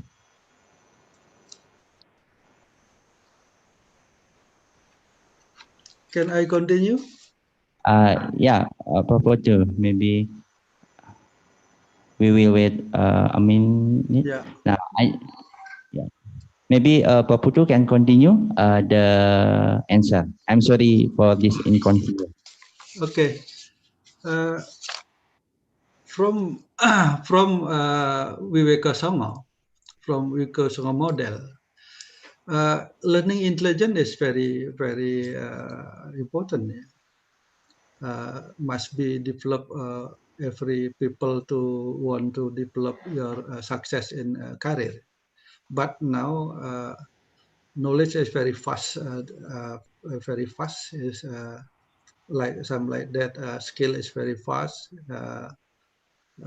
Production system is a very fast process, because that vision learning intelligence is very as a core intelligence must be take to develop our knowledge. Yeah? From that learning intelligence related with Industrial Revolution 4.0, some like that develop the creativity, critical thinking, collaboration, and that's intellectual skill, technology skill. Yeah, is the emotional and spiritual skill. That's very related, needed for development our competency to develop our career in Industry 4.0. For Egi, may suggest for you if you want to develop your career. Yeah, don't stop your learning. You must develop learning every time, every day, to develop intellectual intellectual skill, and then technology intelligence and emotional spiritual intelligence for to develop your competency in the next time. Yeah, maybe that intelligence is very related with industry 4.0. Thank you, Gede. Okay, thank you, Prof. Putu, for the answer. And then the next question, I think this is interesting, Prof. Putu, is about Wiweka Sangha.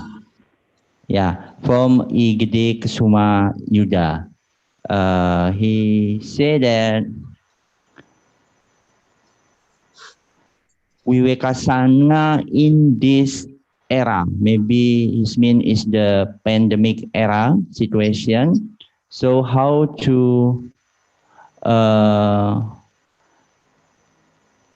improve our Wiweka Sangha intelligence, maybe seem like that, in this era, because the learning is from the internet or e-learning seem like that, Prof. Putu, how to improve our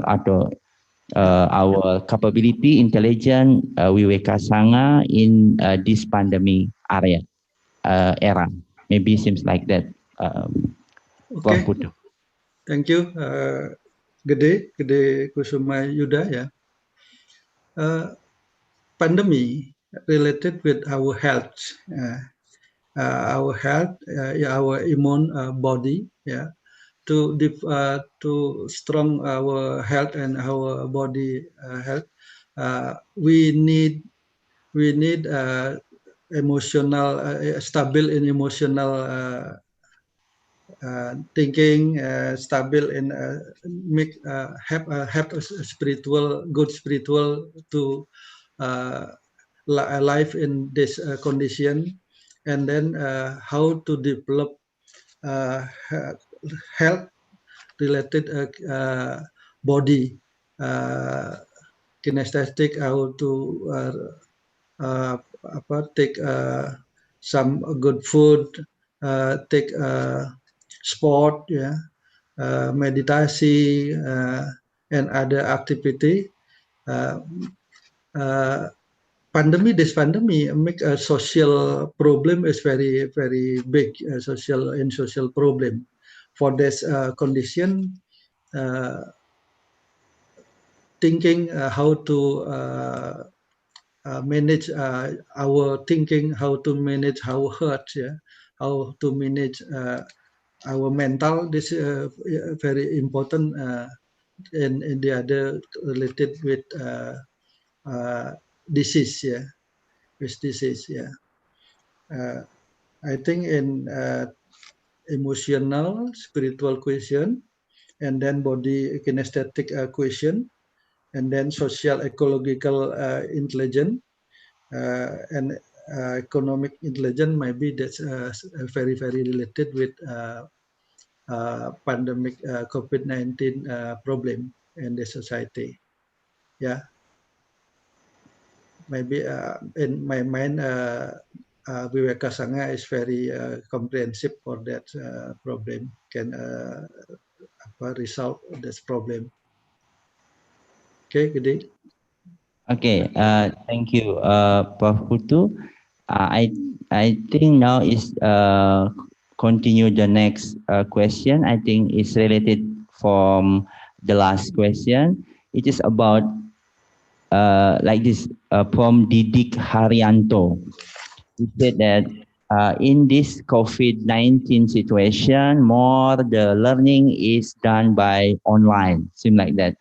What do you think is after this situation? If it's still continue in learning format, still dominate, or will back to the classroom, conventional classroom? That is the question, Prof. Putu. Okay, thank you. Blended learning, many time have stayed as the model, the good model for our learning in society, combining with e-learning and face-to-face learning. Because if all our learning in e-learning, many aspect cannot be practices in e-learning related practical learning. Some like that use laboratory, use workshop. Yeah, that's a process of learning needed face-to-face process of learning. Yeah. If the subject related concept, theory, definition, and other and aspect not related with physical process of learning, maybe can practices with by e-learning. But if uh, activity of learning related with practical physical process, e-learning cannot as a way to process learning, a good learning. Okay, maybe that's a position. We need blended learning as a solution for the good learning for the future. And then we free all free COVID-19 immediately during jadi habis selesai gitu ya. Okay, thank you. Okay, thank you, Prof. Putu. I think that is a good answer because blended learning is a good choice maybe for the next era. Okay, thank you, Prof. Putu. Now, I think welcome back, Mr. Ferry G. I think now Got internet disruptions because with the audio suddenly is you know, I cannot just talk, and then I ask IT, so I'm just running in the campus. So I called the IT, please come quickly because I'm still in the middle for the you know, virtual conference. So now it's already fixed. Thank you. Okay, so I think we will continue the QA session. Maybe I will read the question for Ferry G, and then it is for Madi Putrama. I think this is about reskilling to the prospective fresh graduate. Yeah. So what do you think about that for the rescaling, about analytical thinking, innovation, and then active learning, and then complex problem solving? Sure. Okay. It's a very good question. So we talk about the reskilling, upskilling. So the reason why we do have upskilling, reskilling, because the reskilling concept is we really need to look at what existing skills, capability, knowledge for people in organization, or even for students right now, or even for institution or vocational or any higher education, the training providers.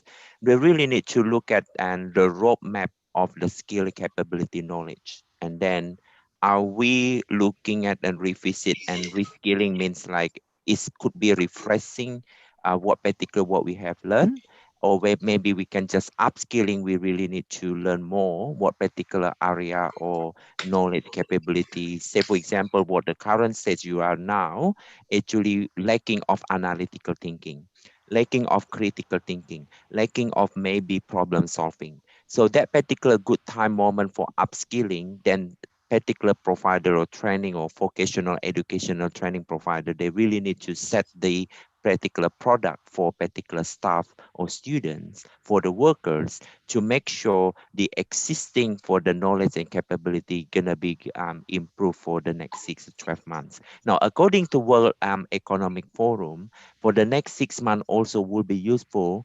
I can see now a lot more support from Australian government, in particular upskilling, reskilling. So the government support is also important at this moment, in particular for a new normal, a post-COVID-19. So our Prime Minister, Prime Minister Scott Morrison also mentioned about upskilling and reskilling. That's particular. The Department of Jobs in Western Australia introduced so many different types of funding, working collaboration with universities, working collaboration with the scholars, researcher. How can we help with the businesses and community and society, in particular to upskill and reskilling people or students, particular that context. So if you look at World Economic Forum, I completely understand in terms of, say, for example, like problem solving and analytical thinking, say for example, the top two. Now, what does it mean active learning? So active learning is nearly like more than 25 years. It's, now they introduce the active learning. This is active learning can contribute to innovation and creativity for the learners, right? So in order to get ready for active learning, so say for example, in my class, when I'm teaching postgrad, so every single lesson plan in my postgrad unit, so we introduce the learning outcome, and then we have learning activities. This is something what we talk about active learning. We'll be able to do in lab, we'll be able to do breakout room when we do in Zoom or, Microsoft Teams, or maybe we can adopt a different types of to build up their skill in terms of the active learning itself. So active learning must be aligned with the course learning outcome, the assessment learning outcome, and then of course we look at what student really they will get actually today after they finish the session. So this is what we talk about, the learning outcome alignment with the active learning, what we do in the class as well as in doing virtual environment. Now, the other question actually talk about the, according to World Economic Forum, also introduce innovation and then creativity, because this particular online and then virtual and digitalization experience, this reflect for people to introduce the innovation and creativity, because the innovation is a very important. That's why for Industry 4.0, innovation is very important actually to demonstrate actually for particular that goal and then their objectives. I think I can see the question as well actually, moderator, about robotic. I think maybe I can help to answer that question. Robotic actually, Industry 4.0, of course, we can't, robotic actually cannot be replaced by human. That's the short answer is. So yes, will be implication for that, but the robot in terms of job descriptions for people is totally different with the robot itself. That's the number two. So in terms of job description, in terms of the responsibility in the human task, it's totally different what robots doing actually in the work, in the organization, in the factory, for instance. So a robot can control by human, of course, it can create it by people, right? Robot is something like support actually in technological support in a factory or in transport logistic industry or any organizations might be, or even in hospital. So now hospital or pharmaceutical company really want to face Industry 4.0, because when I visit hospital in Australia, a lot of hospitals now they introduce robot. Actually, particularly they want to deliver the food to any ward rooms for the patient, right? So when the robot go to the lift and then suddenly stop in the first floor and second floor, and they know this is the tray for the patient, ward room 101, for instance, and this is 102. And of course, actually, the nurse need to help to give the tray to the patient. You can't do that with the robot, give it to patient, right? But with the COVID-19 situation, less for the human interaction, might be robot would be the next actually thinking, because with the COVID-19, because we do not want to have a spread of virus actually across the community transmission. So maybe potentially using robot. But again, when we deliver the meal, the morning tea, whatever to patient, of course the nurse, right, or the medical staff people in a hospital. But the robot is just only to go to to go to the second floor, and then maybe easy for them. But in hospital still, cannot be replaced by robot actually, but still nurse, actually medical practitioners or medical staff is still there for that. I think this is, I reckon, what will be happen to us as human, but I don't think so. It's gonna be, you don't need to worry, people in the university. But of course, you really need to maybe, allocate the different things. You maybe have in a managerial task to do that in terms of the decision making, because robot actually doesn't have any managerial tasks. So you really need to look at the competency when look at the competency development. I don't think so robot can have a leadership, particular. So again, the short answer is definitely no. So robot actually cannot be replaced, humans. Yeah. And any particular question, maybe I can help to answer, or no, I think with the blended learning, I agree with the Professor Putu. Blended learning since the COVID-19. So I introduced blended learning many years, right, with the flip learning classes. Blended learning actually is my favorite task, basically, because we can do a combination with the face-to-face as well as online. I'm dealing with online before COVID-19, online education many years. Before I joined ECU, I was from RMIT University. I developed so many modules, trainings, actually online. So a lot of my clients from industry, a lot of my clients from government, a lot of my clients from international, actually scholars, actually for that.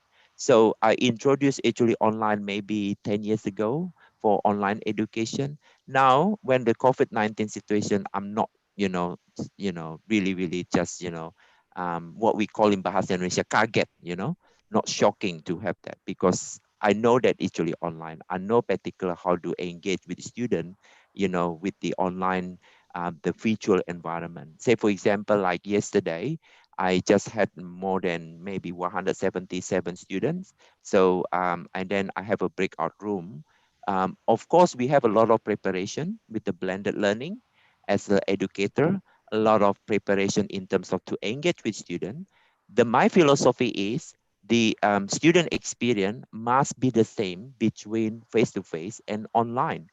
The learning experience must be the same. So we cannot treat them different, right? So the module, the Q&A, and of course, and myself as a facilitator or as a lecturer, make sure actually I really need to accommodate both environments. So say, for example, I'm teaching in the class, I'm teaching face-to-face, but I got two devices. So say, for example, I got my phone, and then I got my laptop, and I got my PC.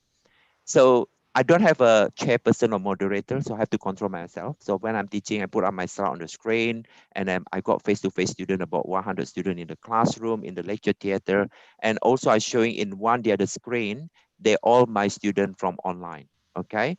And if they ask question, they raise up their hand, and then basically I moderate, the session face-to-face first, and then the second session will be online. And then they be able to communicate each other through discussion board. So in my Blackboard cell, I created discussion board. So all students actually from online as well as face-to-face, they really need to get to know each other, right? So especially when they form a group for the assessment. So they really need to get to know each other. I'm moderating the session for discussion board. They have to introduce by themselves. And then this is something they really want to interact for on campus as well as online students cohort. So I think that particular, I agree with blended and flipped learning classes for particular COVID-19. So I know it's a lot of preparation for facilitator as a head of program, or myself as unit coordinator, as even myself as deputy director for research center. So to me, actually a lot of extra work, but our passion in teaching, my passion is teaching. So we have to demonstrate our passion in teaching and to support students. and to support the university, make sure they can get something at class, make sure what's the point they come to the class, they cannot get anything actually from us. So this is something I just really want to give some tips, for all of us, including the participants who attended the conference. Any question, maybe moderator, please? Okay, thank you, Feriji, PhD. I think they worry about the robotic technology. Maybe they saw at the movie, seems like that, because the robotic is too high in technology. Maybe seems like that. So maybe that's some worry about that.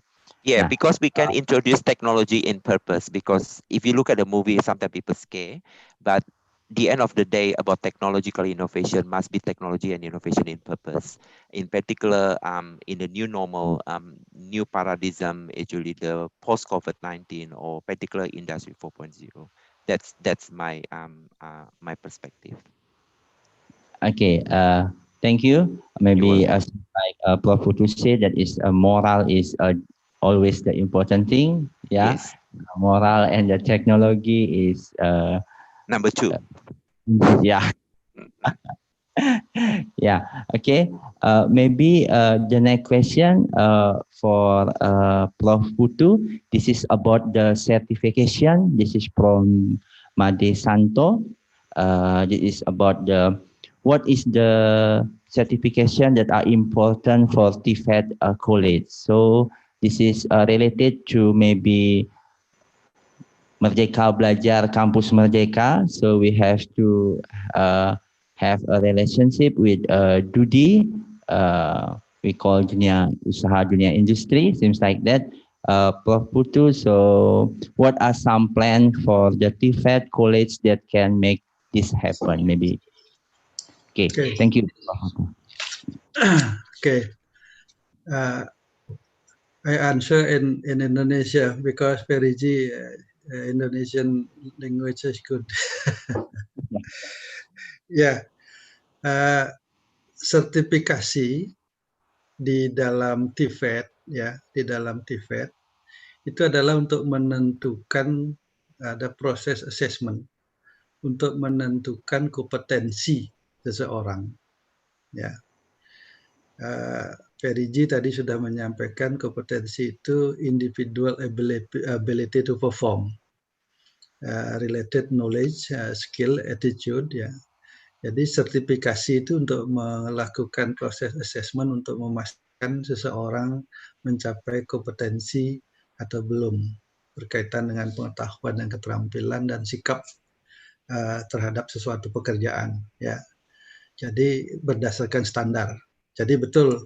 Jadi sertifikasi itu adalah proses assessment terhadap seseorang dengan cara membandingkan dengan standar yang sudah ditetapkan.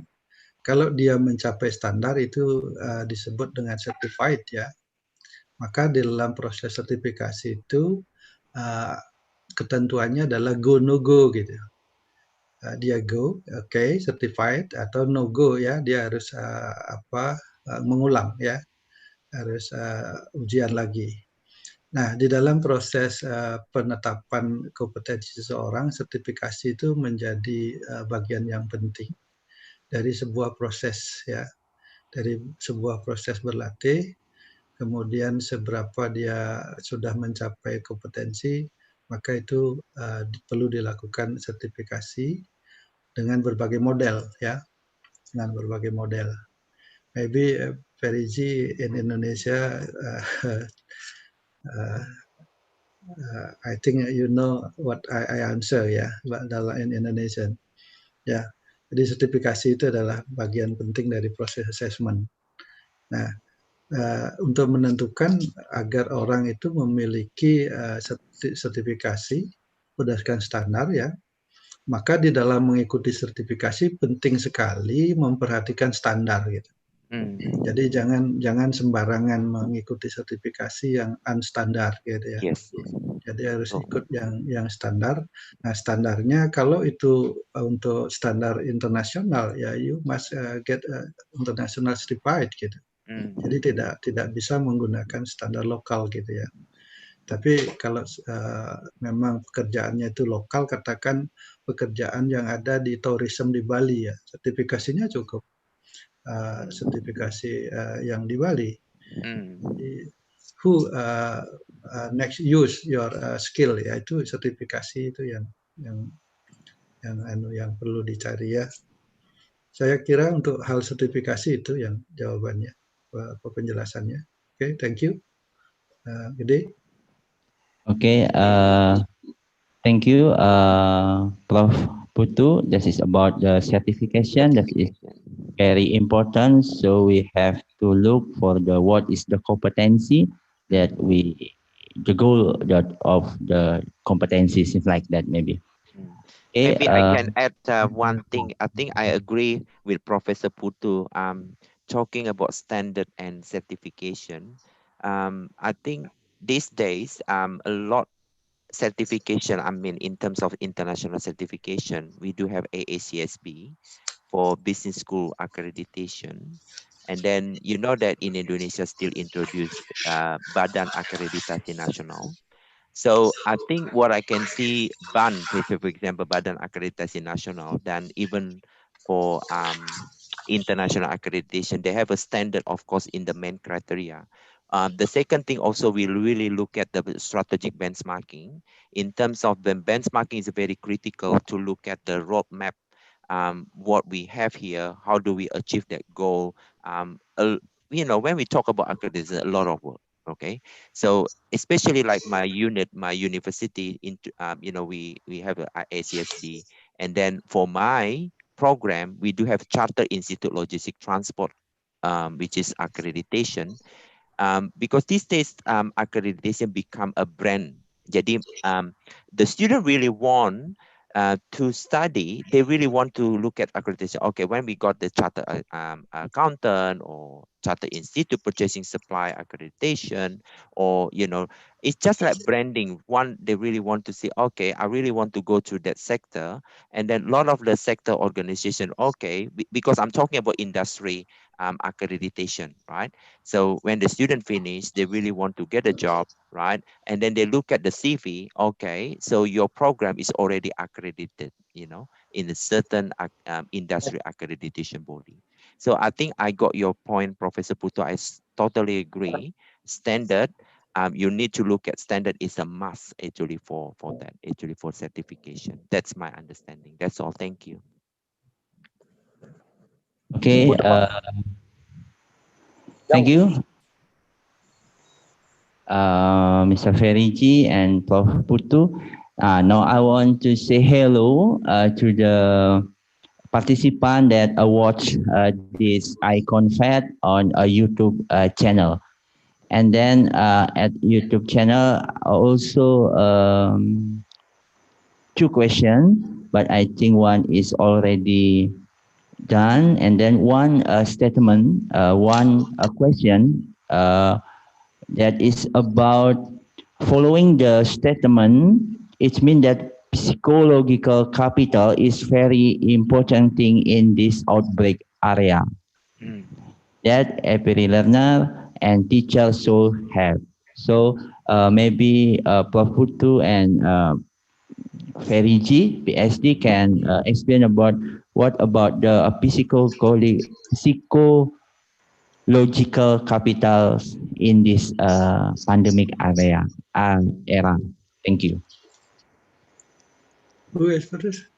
Me or Feriji? The first? Maybe I can, yeah, since I'm not from psychological background, it's definitely having impact on the COVID-19. As you can see, according to research in the last 4.5 months from world, you know, from United Nations and also from in UK, and researchers actually shown that during COVID-19, so many people having mental illness.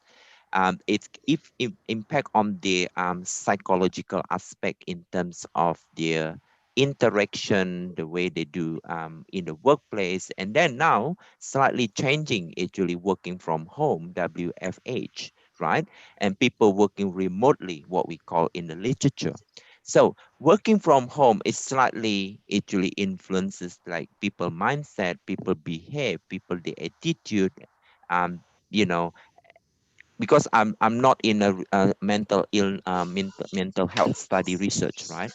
So my colleague actually a lot of research in terms of well-being, mental illness, you know, or psychological aspect from School of Humanities, Social Sciences.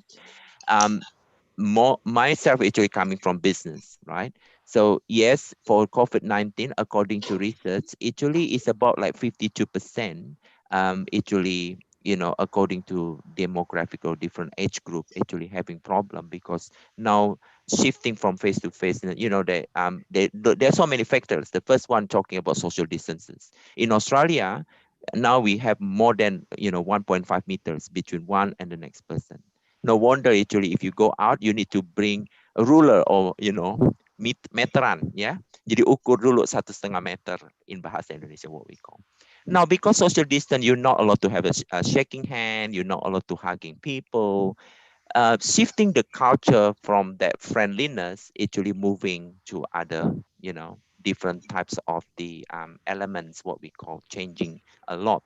Now, it just affect a people mindset, people behave, people characters, and then the attitude may be that particular effect. So the psychological aspect, yes, definitely is a lot more research going on, but I'm not coming from that. But I think I just presented according to research during due to COVID-19 pandemic. Okay, maybe Professor Putu, given Professor Putu actually professor in the area of that, maybe he's able to explain a little bit more. Okay, thank you, Ferry. In my mind, psychological capital is ya memang perlu ya, memang diperlukan because that's not enough ya. Jadi psychological capital not enough. We need another capital, some like that intellectual capital, some like that technology capital, economic capital, social capital, improvement capital ya. That's from inner to outer ya. How this psychological capital is inner position. But, next, we make a social interaction with our family, our society. Must have another capital, some like that, social capital, technology capital. Some like that. In this conference, if we don't have technology capital, we cannot talk about something to another. Yeah. Okay. Now we need multiple capital. That's a good one. Multiple mind. Multiple capital. Yeah. Okay. Maybe enough for our description. Yes. I think it's a good point actually, Prof. Putu. Multiple capital, I think, is the combine between the psychological capital as well as the human capital and technological, and then we got socio-technological aspect. So I think when we look at the World Economic Forum, I think it's essential we look at the active learning as well as the innovation and creativity, and then resilience for that, because resilience actually may affect that particular psychological capital, right? Because for the resilient, we talk about what the definition of resilient. So for instance, you got ball, right? Like, bouncing ball. So the business need to have the resilience attitude. The bouncing ball, it means that when we just, throw the ball and then that's a bouncing back. Okay. So it means the resilient like that, the business during COVID-19, yes, when we is it going down, and in a certain period, the business need to be up again, right? It's similar like what we call the bouncing ball. So it's not like a stone when you just drop and then the stone cannot be, that's called it bouncing back. So the resilient attitude you need to have for every single of us during COVID-19. Yes, a lot of businesses, they cut employment, voluntary redundancy, they cut for working hours, so many people losing their job. Because for our attitude now, if the government try to introduce upskilling, reskilling, take this opportunity. That's one thing. You have to take the opportunity, and then of course you need to have resilience particular paradigm. Resilient paradigm means we go down, but we also certain time we have to go back, up again. And then in the business side, we talk about business continuity planning. Because the business going down, they need to set the business continuity planning to make sure the business up again. The same thing with university or education sector. Any sectors around the world, they have to think about continuity planning, because the COVID-19 now, more than 221 countries around the world, they impacted on the COVID-19. It's a serious outbreak for the last 9 months or even 10 months. In particular Indonesia, they got a lot of cases. So I remember the last trip I went to Bali, was in March. I did not see any problem in Bali that time when I went to Sanur and Nusa Dua. And then I was attending the conference that time. And then I just look at what's going on now. Australia start consumer panic buying, consumer really scared. They come to the shopping center, they want to buy something. They're really scared because it's going to be locked down. Now it is correct. 3 weeks later, it's locked down. But lucky that time, I canceled my trip. I suppose my trip to go to Kuala Lumpur, and I look at what's going on here. Looks like it's not finished yet. It's going to be up. When you look at the curve, with the COVID-19 curve, it's very scary, because so many cases in US, in Italy, now in Australia, lockdown for the 5-6 weeks. So that particular lockdown, my student first semester, they go back to the online environment. For the first 3 weeks, I run face-to-face, but after lockdown, okay, now we set up. But the good thing for me, I'm ready for online, for virtual environment for class. But my colleague, not having experience for online, they have a lot of problem, because, now when you shifting from face-to-face become online, normally you meet people and suddenly you just face only in front of digital or computer, right? With the black screen. So that's why I really want, when we have a video, I ask my student to show the video when they ask question. I don't want to see any black screen, right? Because with the COVID-19, because very difficult to meet now in the with the COVID-19, with the Zoom, only I can see black screen. And they shy maybe because this particular element, psychological aspect, make sure people in a workplace, in class, or any society need to look at psychological, technological, innovation aspect. And that's why Professor Putu mentioned about multiple capital, because that particular, we need to have those elements. It's not only one technology itself. It doesn't help. It should be psychological, yes. It should be innovation, yes. It should be human capital, yes. So especially for Industry 4.0, you can't rely on the technology itself. If you look at my slide, the value and the challenges, including mechanism, it is not only human capital. We need to look at technology. We need to look at the innovation. We need to look at the new paradigm, what we call the technological readiness and so forth. So that's my comment for that. So thank you very much. Okay, thank you for your response about the question. Maybe I will check the question on the chat box and the YouTube channel. Sorry, Pak Moderator, in the afternoon for parallel session, is that the same link? If I can join some particular session, maybe I would like to listen. Is it No. same link? Maybe the committee can send me, Yeah, because I just only received for the main session. But if okay. you really need, I'm more than happy to just maybe giving feedback, or in parallel session if possible. Maybe committee can text me for the link. Yeah. The committee will send your parallel session link. There is a 9 parallel session. So the committee will send you the new link for the parallel session. Yeah, Okay. sure. So the participant not scared. I'm not giving a difficult question. I just want to support during pandemic. Maybe I can help. Yes. And this is something my passion as an educator and academic, to support each other. Okay. Right. Sorry. I just want to just skip. Okay, I think that is good for us, for you to join the parallel session. It's very good for us. Yeah. Maybe 1 minute. Okay. I think this one question from the YouTube channel, but I think it's the same question. What is the core competency? They say that the core competency that need by the workforce to be able to adapt to the technology revolution in technology evolution 4.0. So they ask, what is the core competency? Okay. Very good question. So core competency, I think this is related to my slide. I mentioned about competency and competency theory, competency development, and also core competency itself. Now, for Industry 4.0, if you look at this and then go back with the World Economic Forum, actually globally, you can see the core competency needed actually for that. It's the graduates, the people, or industry readiness. This the first one we talk about analytical.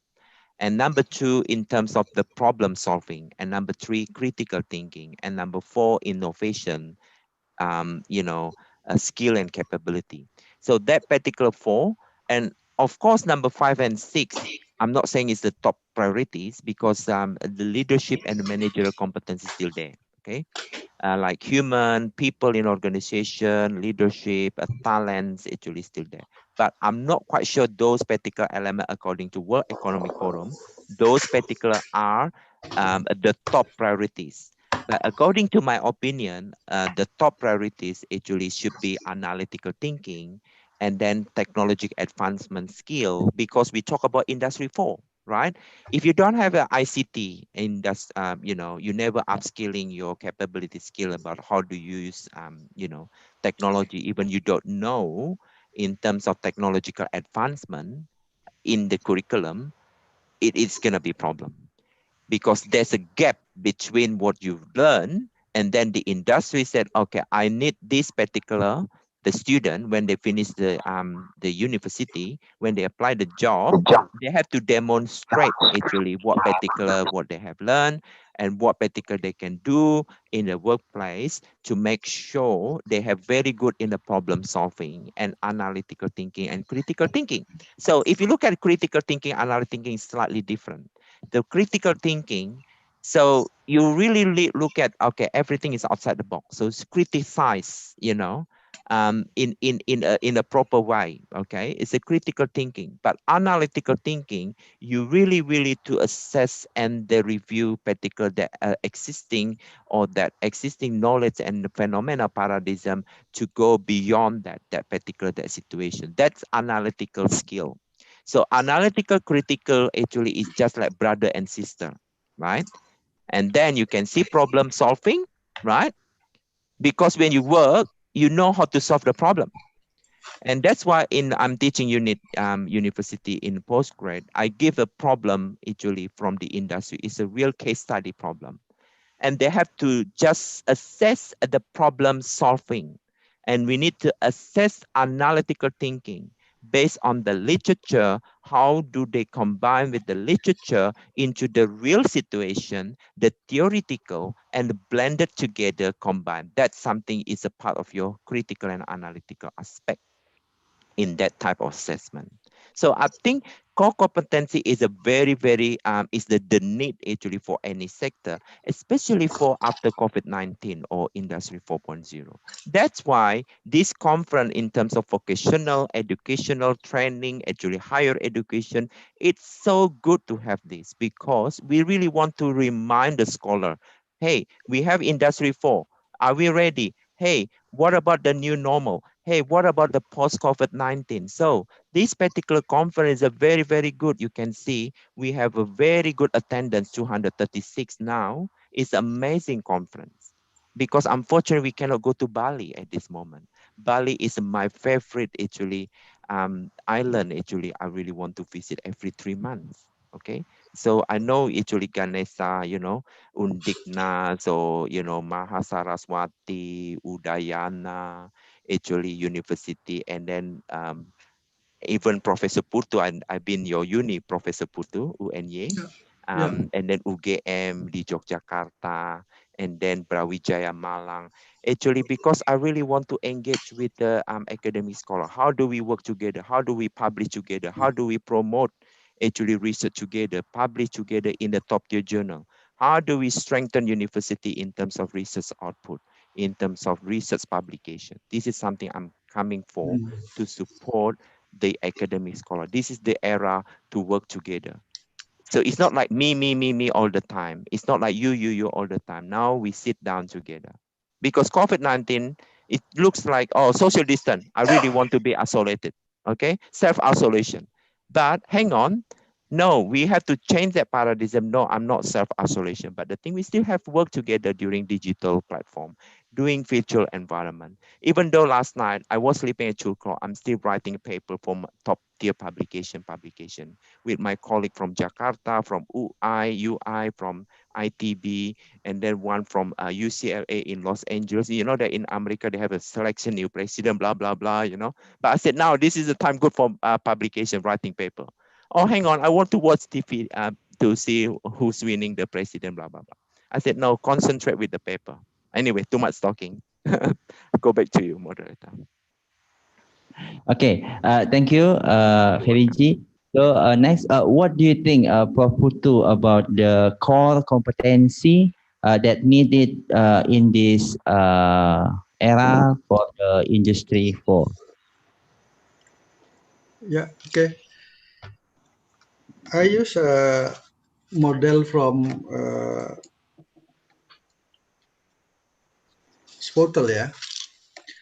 Core competency related industrial process. There are four competency in industrial processing. The first is learning and methodology competency. The second is social and human competency. The third is technical competency. And production process of competency. In learning and methodology competency, there are some competency, some related learning strategy. And then learning in teamwork, yeah, and then lifelong learning, self-reliant, yeah, in learning competency. In methodology competency, how to make aim, strategic aim, and how to search and find real information, relevant information, how to solve problem, and work process, and then access in order information. And then in human competency, there are some competency, reflection, receive uncertainty, self-reliant, cooperation, change communication and change information, use tools, takes material, interaction and communication with learning. That's some is new, called as human to machine communication. Yeah. For the industrial 4.0 now, we face it with human and machine interaction. This is the new aspect for industry 4.0. That aspect improve is very fast. How human can communicate with machine, some like that CNC robot, yeah, another system used in production process in industry. Now, if human cannot communicate with machine, he cannot work fast and good in the production process. Yeah. Now every worker must can communicate with machine, some like that. A machine used in a production process. Yeah. Read symbol analysis, organizing activity. Yeah. Some like that is a competency needed in industrial process as a competency I call as key, key competency, as a key kompetensi. Jadi sebagai kunci, kompetensi kunci seseorang agar bisa berhasil bekerja, ya. Jadi saya nyatakan bahwa kemampuan berkomunikasi dengan mesin sekarang menjadi kompetensi yang sangat penting di dalam dunia kerja yang baru di revolusi industri 4.0. Maka penting sekali mempelajari apa yang disebut dengan interaksi manusia dan mesin. Ya, nanti belajar tentang itu, interaksi manusia dan mesin. Oke, thank you. Gede. Okay, thank you, Prof. Putu. That is great answer. So we have to be able to communicate with machine, gitu ya, Prof. Putu. So we can communicate a good communication with machine. Okay, I think the time is already up. So we are now ready in the end of the plenary session. Thank you for the two great keynote speaker, Prof. Putu Sudira, and then Associate Professor Ferry G, PhD. We say thank you very much. This is a great discussion. So, and then Associate Ferry G already sent the email address. Maybe if someone want to contact him. Okay.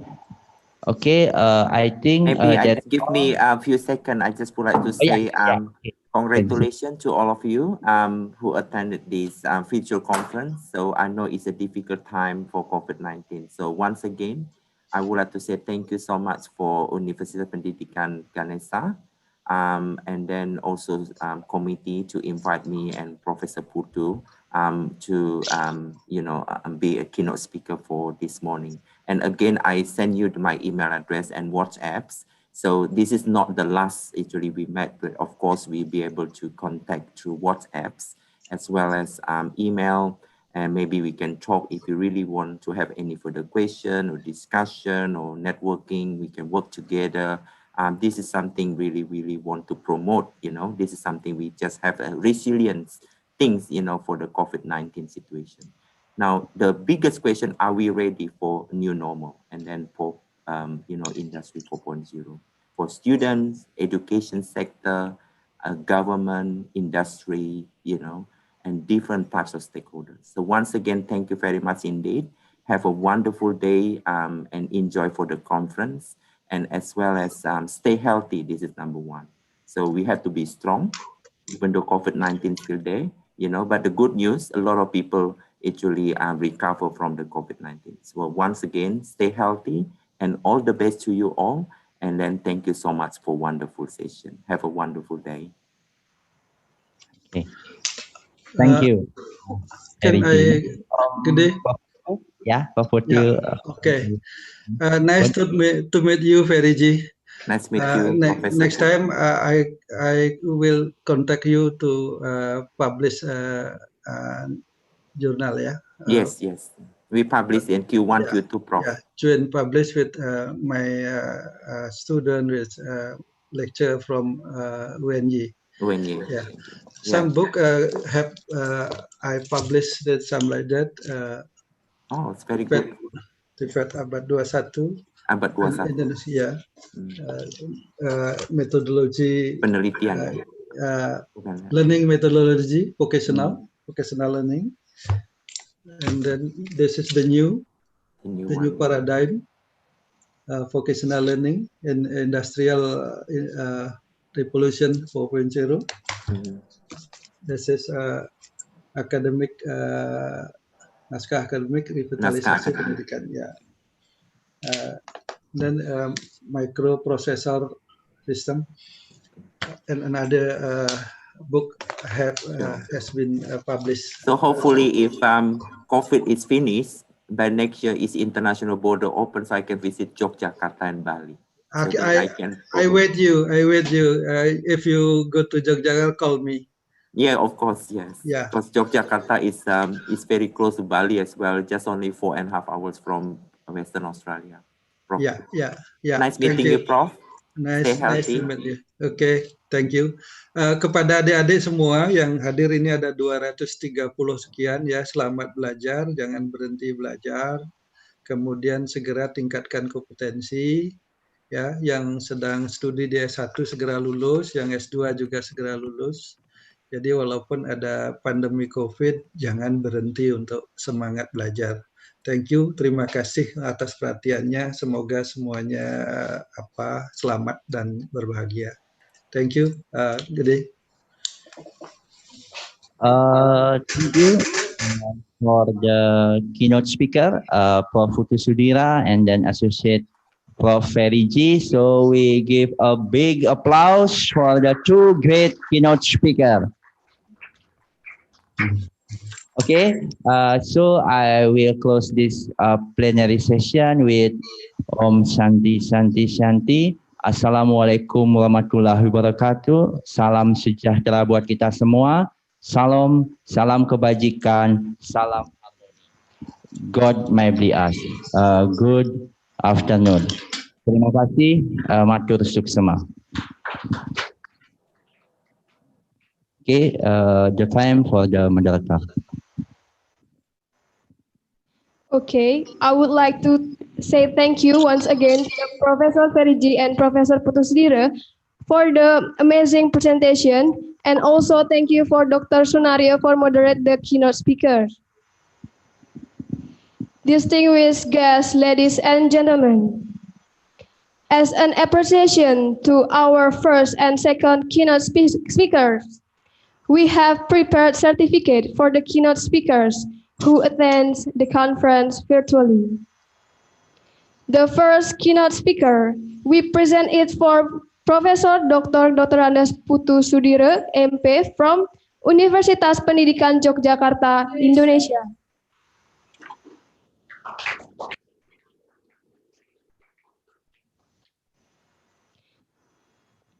The second certificate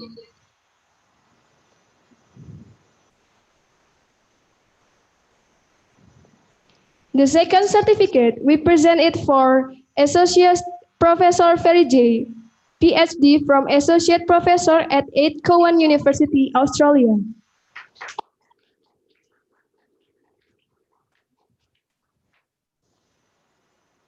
Ladies and gentlemen, before proceeding with the lunch break, we as a committee would like to give appreciation to sponsor of the International Conference on Vocational Education and Technology. The sponsors who supported this event are PT Bisnet, Singaraja Now, Guntur 104.6 FM, Teleng Indah, Suara Teknika, and antaranews.com.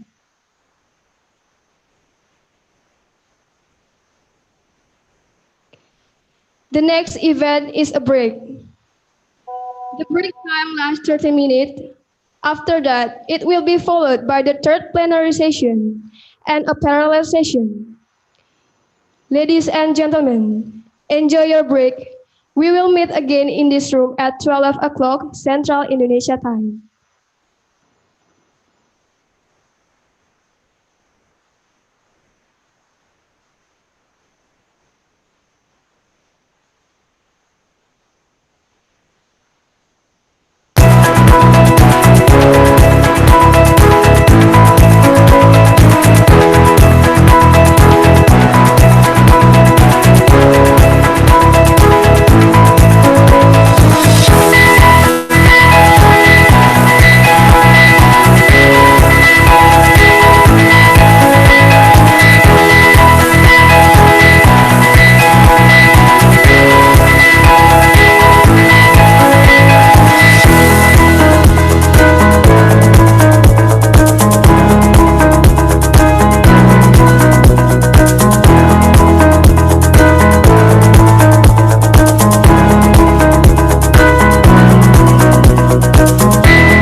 Ladies and gentlemen, welcome to rejoin the third International Conference on Vocational Education and Technology 2020.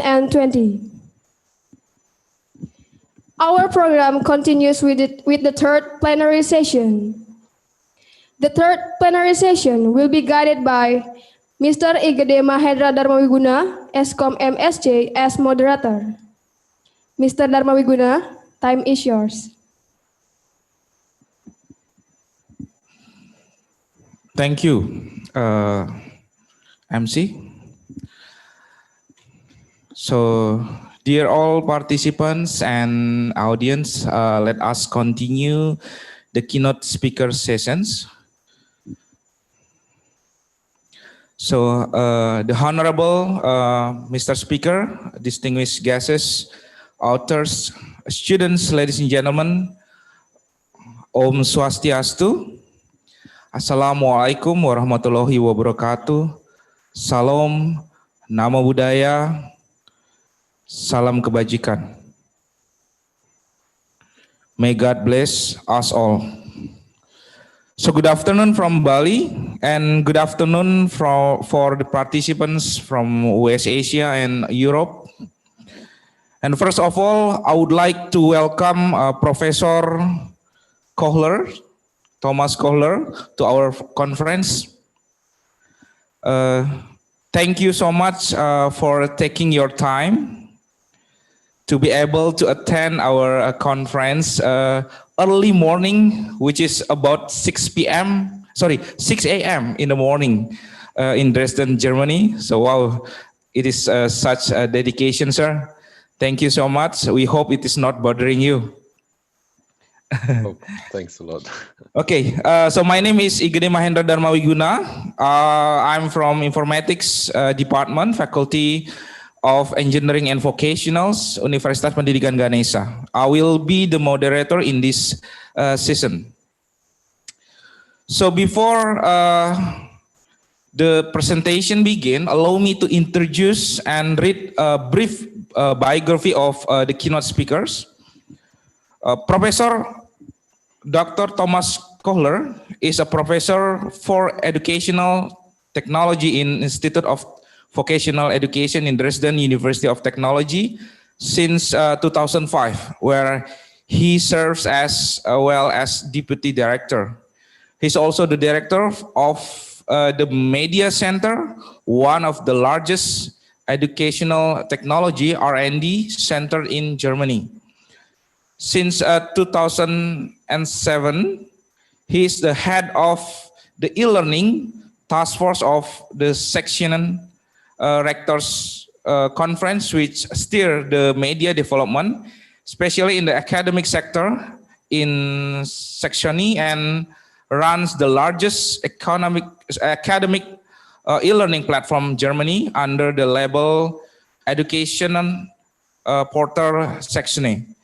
In 2012, he has been elected as president of International Society of Media in Science, which cover researchers and practitioners who deal with e-learning and e-science from Austria, Germany, and Switzerland.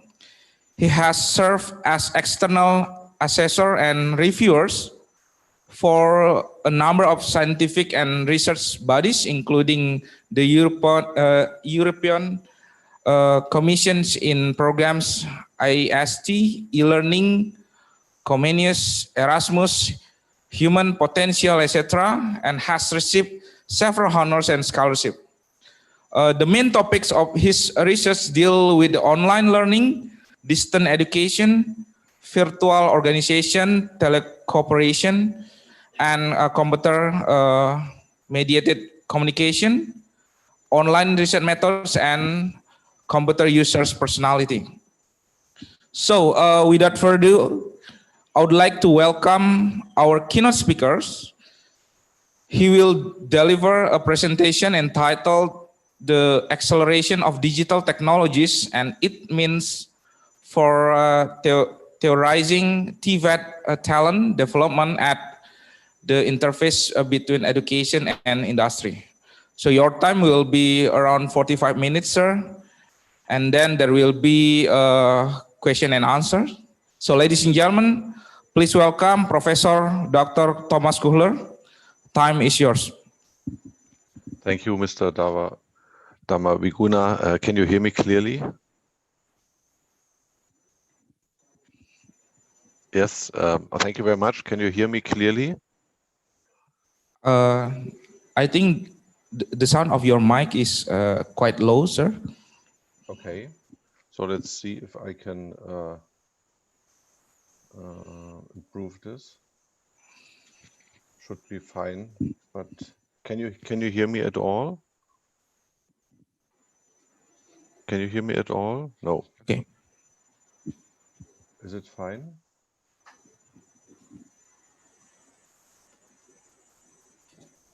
Can you hear me at all? Yeah. Thank you, sir. Can you hear me? Sir. Yes. Can you hear me clearly? Yeah. Okay, so I can continue. Okay, so good morning from my side. I will continue now with my presentation. Thank you, Mr. Damaviguna, for the kind introduction. And let me start with the slides which I have prepared, and I will just share my screen with you. Okay. So now you should see the presentation. It may take a second until the picture is there.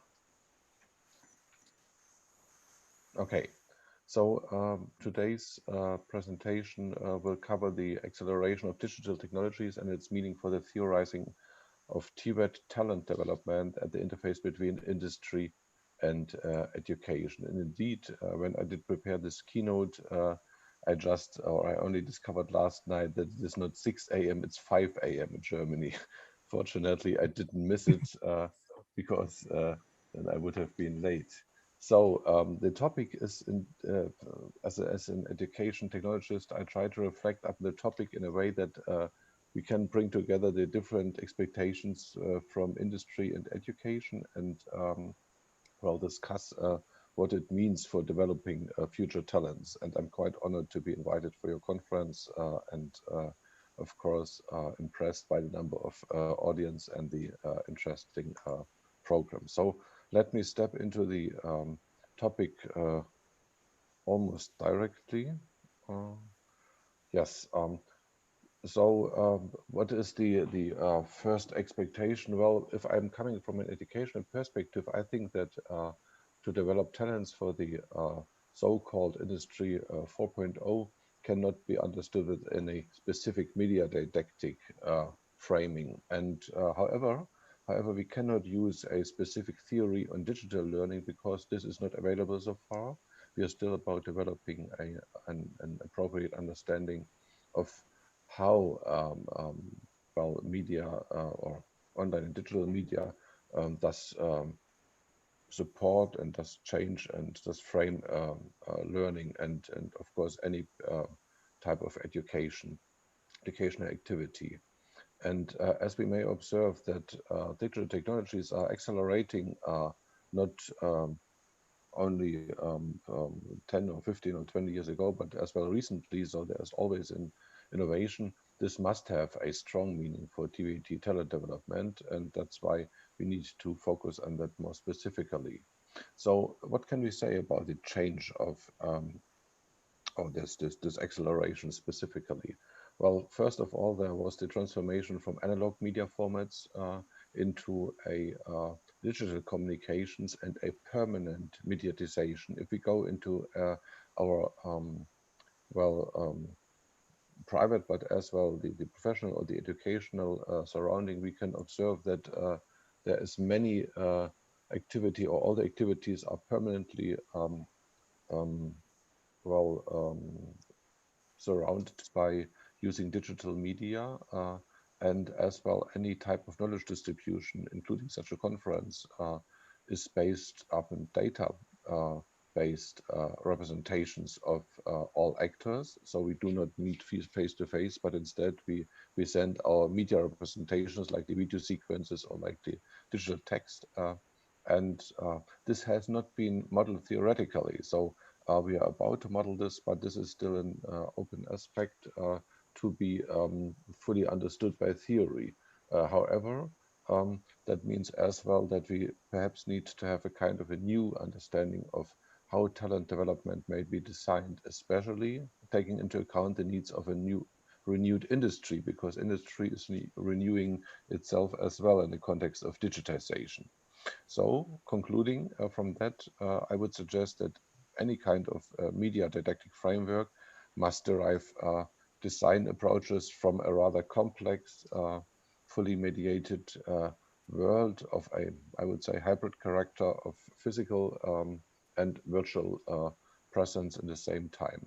And so educational theory does start to take into account that this means as well to have different roles in order to support the educational process effectively. So we are talking about, let's say, mentoring, we're talking about tutoring, besides the classic approach of teaching.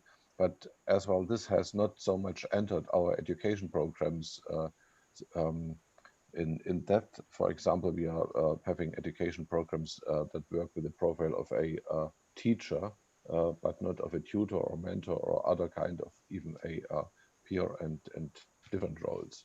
And when focusing back on this data-based versus object-based personal representation or representation of individuals, this would lead to multiple representation, bringing together the different types at the same time, because it leads as well to the opportunity that we can combine the individual, or that we can extend the personal representation by mediated representation of one persona or even of social entities at the same time. And this might not be considered for education without well implementing it or implementing different roles in the class in order to let those activities and those strategies well interfere in a way that we can understand what's going on here. So what might be a basic conclusion from that? Well, we will have different types of actors in the educational context. There might be the classic educationalists, but as well, of course, learners and many types, different types of so-called virtual supporters. And those may meet or collaborate via their data-based representations. And to implement such in the education process in a quite well useful way, the roles must be reorganized and as well mapped in an appropriate way. And there will be still an open question how such a it's a suggestion from my side, theoretization does lead to new perspective of how knowledge generates, which is the research, or how knowledge can be transferred to certain educational audiences, which is the education momentum. So it leads as well to a good, or it could lead as well to a good combination or integrated understanding of education and research, or research and education, which is especially meaningful for higher education institutions due to the fact that higher education institutions, of course, do not only deliver knowledge which has been produced by others, but as well provide knowledge or develop knowledge themselves and then transfer it to a wider audience. I would suggest to conclude some more core didactic questions out of that, which first of all ask or call for media didactic design as a theoretical approach, coming from a connectivist background, taking or putting together the different roles and different pathways of activity, and model different design variants of educational configurations that allow an effective co-construction of knowledge in the process of generating and processing knowledge. And on the other hand, what is the second aspect here? We need to develop a differentiated understanding of the different roles of educational practice and develop models of or modes of action, and as well focus on the kind of expectation we about the impact we like to create or we like to trigger with those different roles in, for example, virtual education communities like this conference. And just in this morning, I thought about, well, what does it mean for education in general if we meet mainly in larger audiences only in the virtual world, but not in a meeting physically? Does it mean, for example, that the effect of education is the same, or does it differ? Or can we indeed elaborate models and approaches that allow us to stay with the same intensity of effect, or would it even be more influential because our outreach is much wider? So this is questions which have been open already before the pandemic, but of course this question how talent development may be designed is of course triggered quite a lot by the very recent conditions. Altogether, I would suggest there is a much stronger need for socio-technical guidance and socio-technical understanding in the context of education. And this as well calls for ethical challenges. There might be ethical challenges on individual, organizational, and even societal level, and those must be reflected as well. So the design of the educational process at the interface, not only to the industry, but in general terms, is has the need to take into account that dimension as well. And however, I would as well consider that the models we are addressing would have a kind of a quite high level of abstraction, and eventually the theories we are using do not easily provide a good or an easy to access orientation for the practitioners, like our teachers, like our students, our learners, and the vocational trainees. So there must be a good idea or a better idea of how to transfer this theoretical reflection into the concrete practice in order to allow a good orientation and an ethical formation of the judgment to make. And in the context of the knowledge-intense production of Industry 4.0, it is rather complicated because we bring together different perspectives coming from the different theoretical and different applied backgrounds. So the production metaphor is of course always a different one compared to the education metaphor, and those are not especially well aligned. So we have a challenging situation altogether, and in the let's say remaining 30 minutes, I will try to guide you through some ideas and some suggestions of how this can be framed. So what do I intend to do? I will move on in 5 steps. Perhaps step number 5 is a discussion you did already suggest. Before, I like to say a few words about my background in TVET and the evaluation, just to, introduce to you the situation where I come from and how where teacher training and technical vocational education is thought in a certain way in the German context. Then I will focus briefly on some trends in technical and vocational education, to move on then to the to discuss how an accelerating TVET may be observed through digitization, as my starting point was that digitization is accelerating, but this has a meaning, of course, for how TVET is developed. And then I will briefly focus on the interface between education and industry. So let me just directly move into the first step.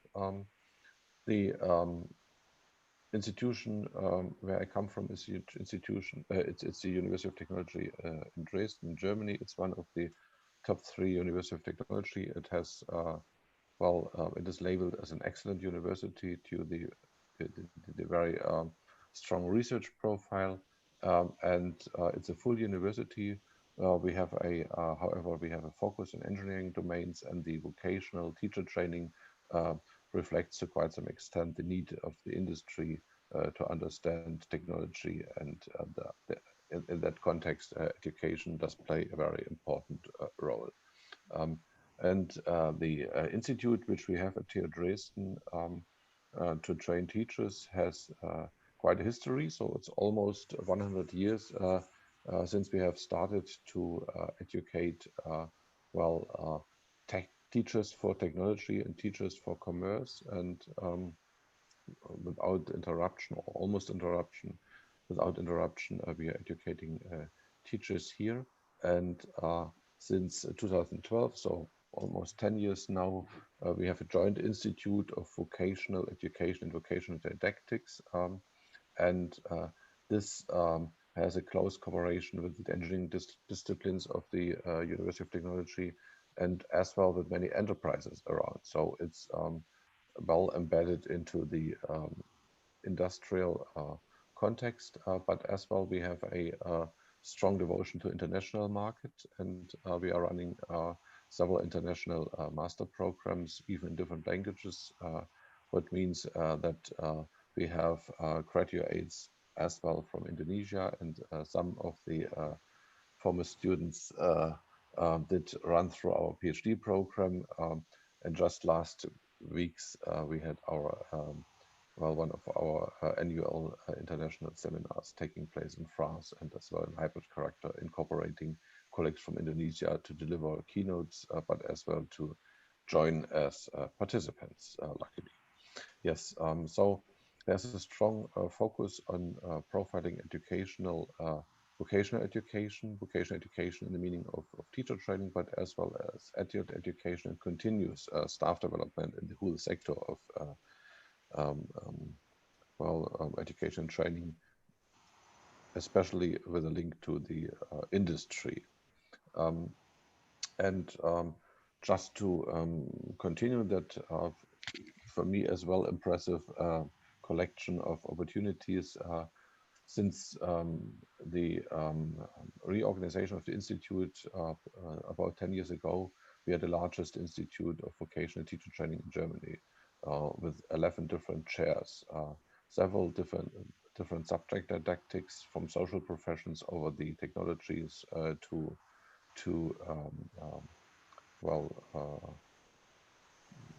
service-oriented professions, and plus a number of chairs that deal with the more education theoretical background of general character. And so the activity at the institute is both teaching or teacher training and teaching in higher education, but as well, of course, conducting research and development projects of analytic and transfer quality, what one can expect from a university institute. And my chair is one of the general education theory chairs. It's the chair for educational technology. And if you're interested more, I put a link on that slide, so you will just use that link and perhaps then jump into recent projects, or as well use the ResearchGate profile to find more publications. So education and technology, this is my domain in the context of vocational education and Vocational Didactics Institute at TU Dresden. So now, after I said a few words about my background, I will continue with recent trends in education. And what is important here for me is to see that education has, through the usage of media technology, a special, or does develop a special inclusive potential, which means that people may enter educational settings in a much more open way than it has been the opportunity, when I was educated, for example. However, there are still a number of questions which go along with this new type of openness coming through the educational media technology. So, for example, one question could be, when we are using a video lecture, as we do at the moment, does this already mean that we are opening up, or that we are open for the learners and for the audience in the appropriate or most appropriate way? And next question might be then, does the participation of a docent, of a lecturer who delivers an online seminar via a video lecture already mean being inclusive for all the different needs of learners, meeting their local, individual situatedness, meeting as well their, let's say, cultural embeddedness.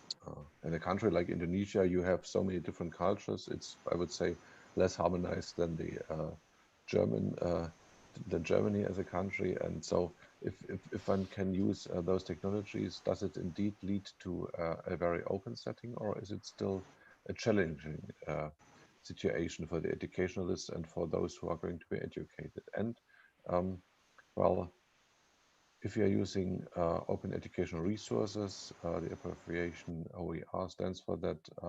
Does it already mean that we have a kind of an equal participation, or are there still differences? And I would say, of course, there are always differences, and inclusion does not only focus on people with special physical or physiological needs, but the potential to well, open up education is of course triggered by the those technologies quite a lot, but it needs to be explored much further. Just recently we did a workshop a science workshop in order to understand that in more detail, together with colleagues from computer science research.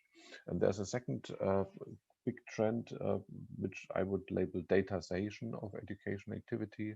Datization means that we have more and more data about how education is going on. We are using different technologies to collect those data, like online assessments, like learning analytics, but as well can process data of different types. Text data can be processed, as well as mathematical or number-based statistical data.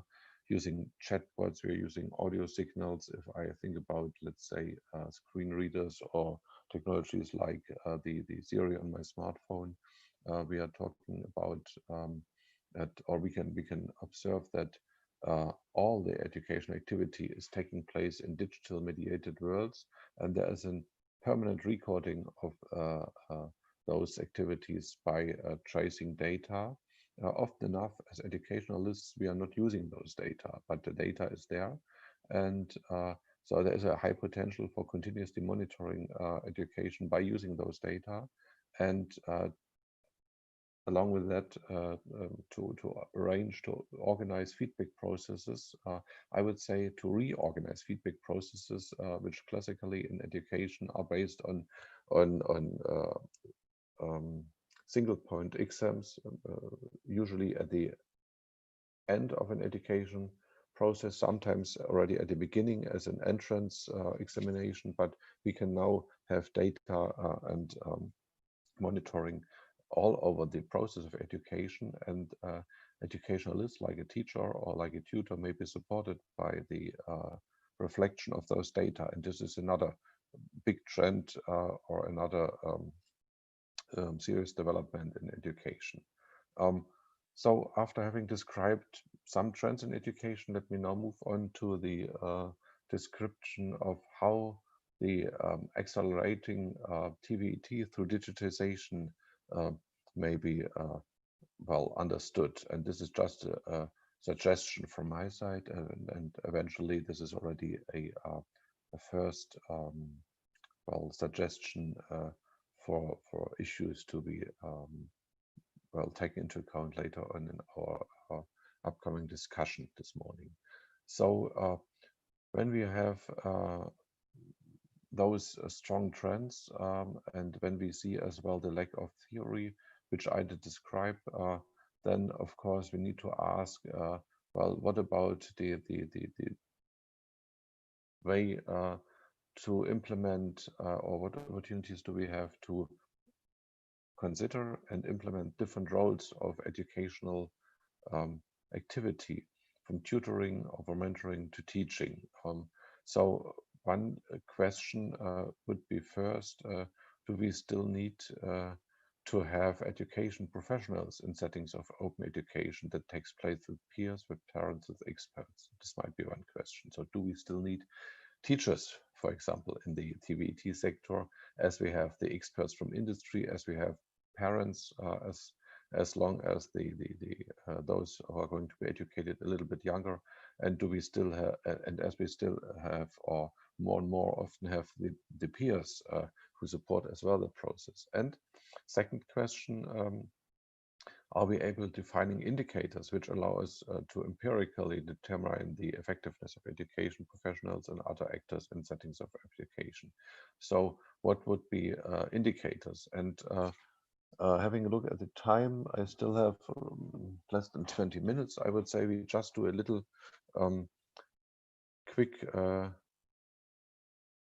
question and answer activity here, and perhaps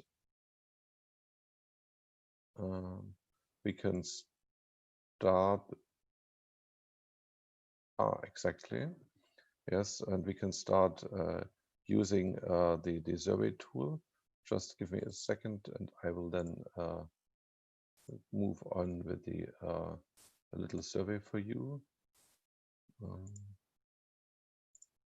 Almost have it. So okay.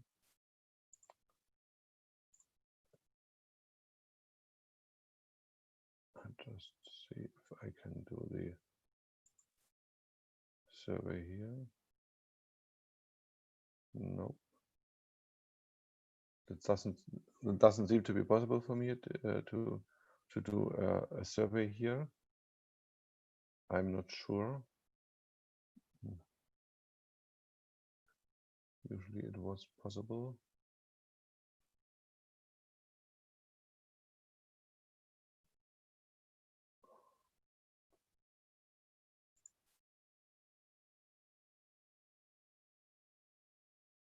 Okay.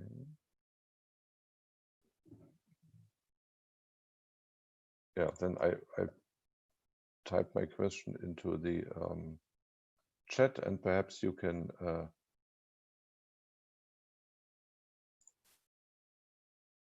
yes, you can find it in the chat. So okay, and I would appreciate if you would just put in your answer into the chat, and just a simple yes or no. My early intention was to do a little survey, but this doesn't seem to be possible at the moment. So it doesn't matter so much. So let me come back to the questions here. Okay. So here my screen is going to be shared again.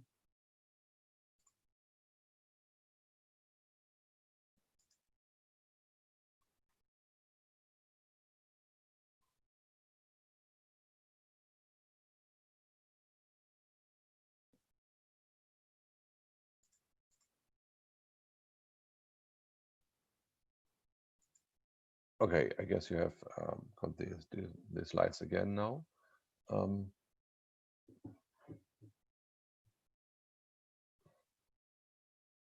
Yes. And so we have a need for a continuous or for continuing the interpretation of those education technologies. And if I now move on to the next slide, perhaps I can invite you to rethink the opportunities for designing participative practices through a more independent learning behavior. We have got examples for kind of virtual schools or mobile learning and educational activities more often than before depends on the individual motivation of a learner, and as well gives or hands over opportunities for individualized activity to the to those who are going to be educated. So we are leaving the classic more authoritarian pathway of education more and more often. Of course, this is challenging the learners, not only the teachers. And when learning does become possible without being physically embedded into a lecture hall or into a workshop, the openness for any pupil, for any trainee, is a challenge, of course, and we need to consider this momentum as well as kind of a, I would label it even professional competence for those who are going to be educated. So they must be able to self-educate in a way and to take over some of the responsibility which usually was with a teacher in a classical, very strongly framed educational context. And finally, this is the next aspect here.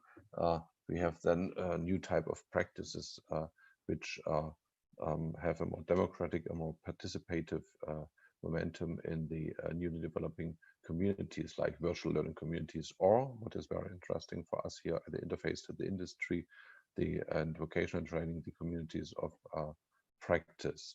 So the education as a triangle of having the pupils, the educators, and the social entity or the institutional embeddedness of those actors is somehow changing through digitization, virtualization, and we can see that with that technology, along with the introduction of the technologies, roles are affected and become more flexible, and on the other hand as well the institutional organizational surrounding is shifting a lot. Now let me briefly focus on the interface of education and industry, and here I like to suggest that education means that especially TVT is going to be accelerated through digitization in form of those participative practices, and through informal learning by using open objects which become available to anyone who is interested. Or we're talking about open educational resources and open science, so meaning that we already have developed concepts of those objects which go far beyond the classical textbook, and that would as well mean for us that the knowledge is opened up through digitization for giving access to many different instances, providing educational, meaningful educational contents, not only from the education sector, but as well from the industry. It becomes possible to make suggestions, to deliver objects, to deliver expertise, and to influence the educational process, but as well from research, of course. So those colleagues who are about to develop new types of understanding and new technologies have a direct influence as well. We can observe this in the pandemic. We always have people in the national context who are coming directly from the research sector who provide the latest insights. So that research starts to become visible directly to the public without having intermediaries like the education system. And of course, the whole society itself is going to have influence on education much more than before.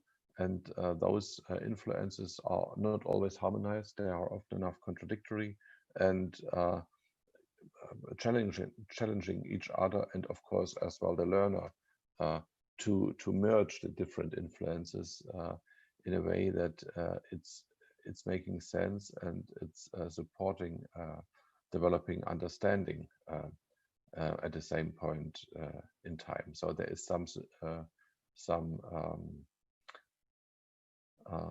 momentum of simultaneous arrival of the different actors in education processes, those coming from education itself, those coming from industry, but as well those from research and the overall society. And overall society may even be separated or sorted into the those who are direct influencers like social entities, families, parents, and so on, but as well those who are coming along by using media-based communications, social media or the media system. So there's lots of influences and lots of opportunities to collect information and meaning from different backgrounds in the context of open education. And at the same time, our TVET institutes, the vocational schools, the vocational training centers, the workshops in the industry, which are especially meaningful in the context of the German dual system of vocational education, do stepwise become accessible for external users as well.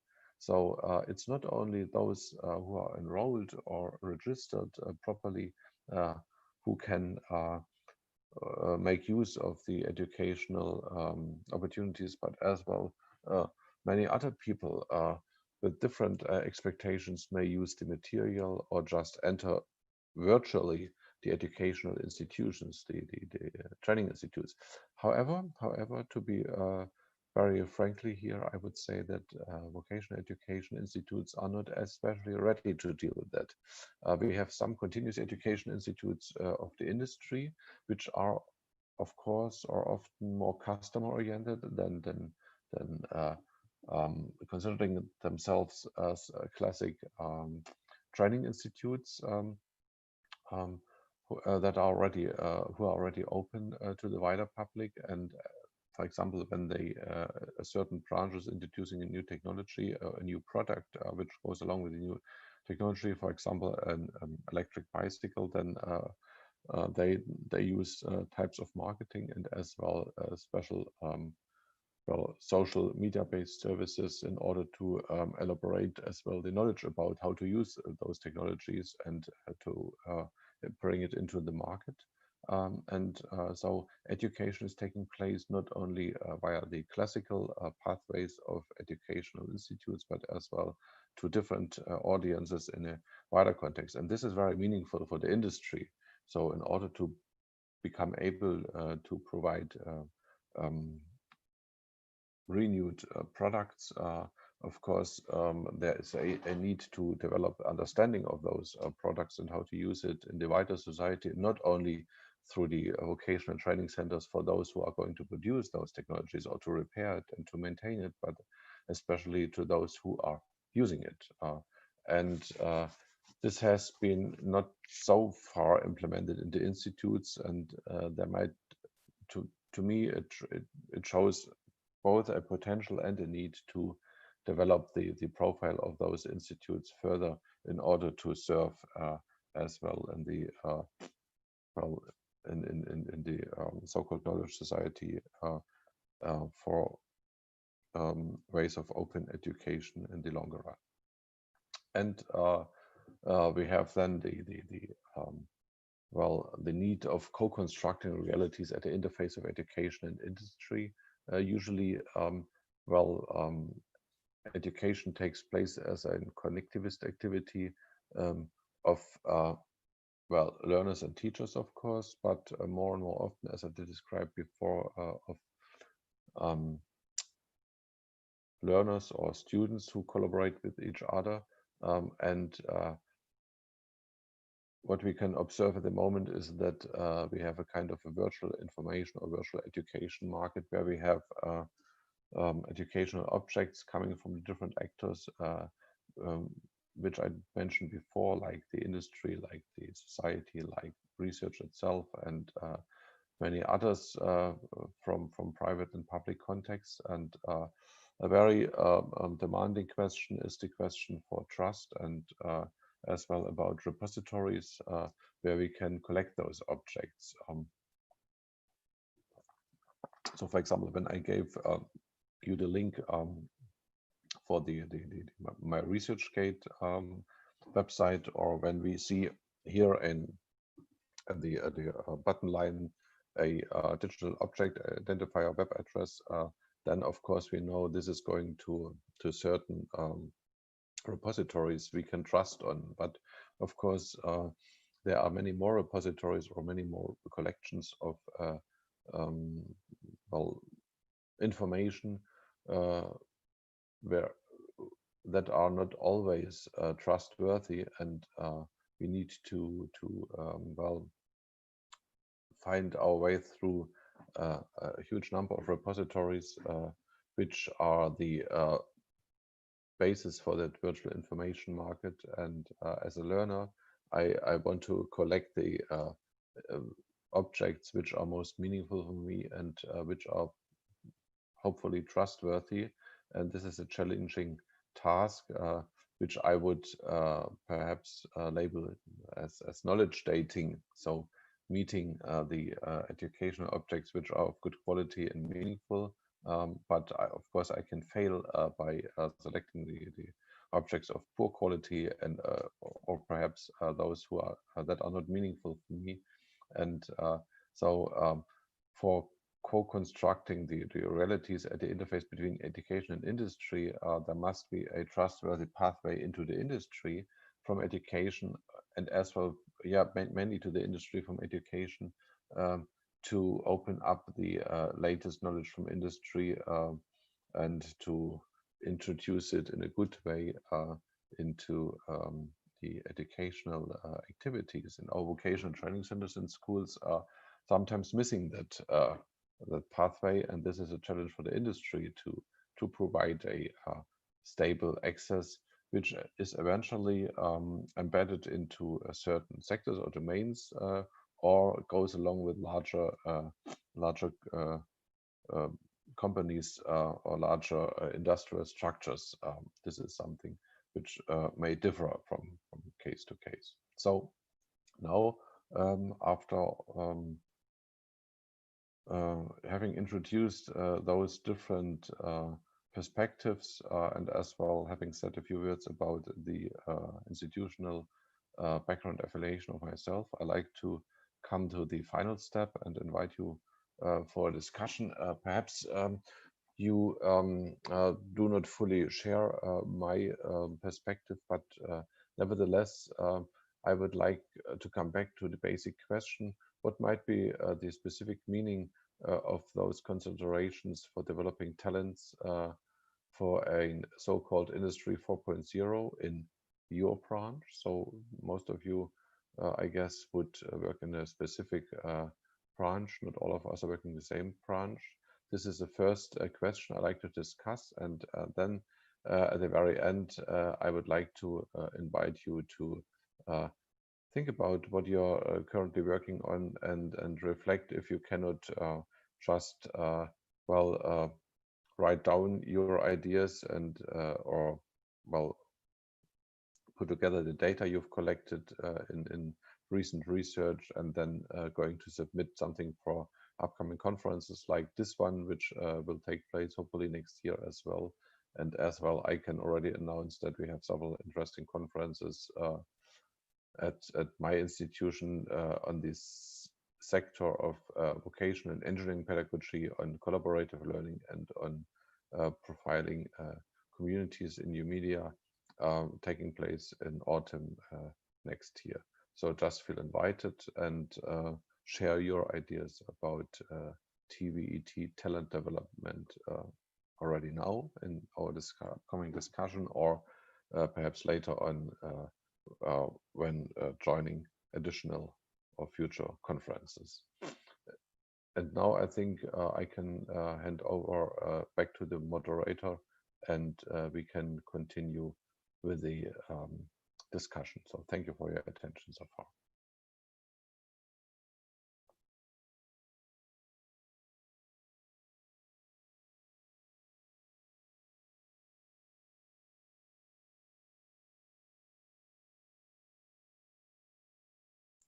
Okay.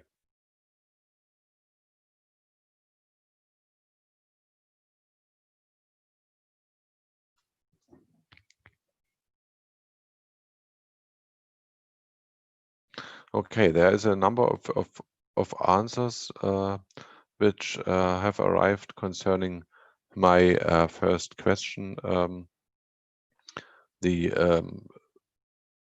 If there was a need to have teachers still in future contexts, so education professionals in settings of open education with peers, parents, and experts, and perhaps I can give a first answer here on that. So most of you who did answer in the chat did confirm that of course we need teachers, and so my argument that open education means to leave teachers aside did not convince you, of course, which is quite positive, and perhaps I can just briefly comment here that the educational roles are developing further. So with the growing influence of experts from the industry in the context of talent development, and as well with the peers or parents, we have the need to renew the teacher roles. So educationalists would become would need to reflect different roles and different activities as well. And we've got some new concepts like tutoring and mentoring, and eventually we can embed this into our educational programs. And here's a second question coming from Dr. Hayanto, colleague from Jogja. He writes, it's quite interesting to know about what open educational resources may offer for improving the learning process. What is your opinion about how the OER may provide to deal with the laboratory-based or workshop-based course, particularly in vocational high school level? Is there something like open laboratory or open workshop that may provide any student to use freely to support the practice skill thing?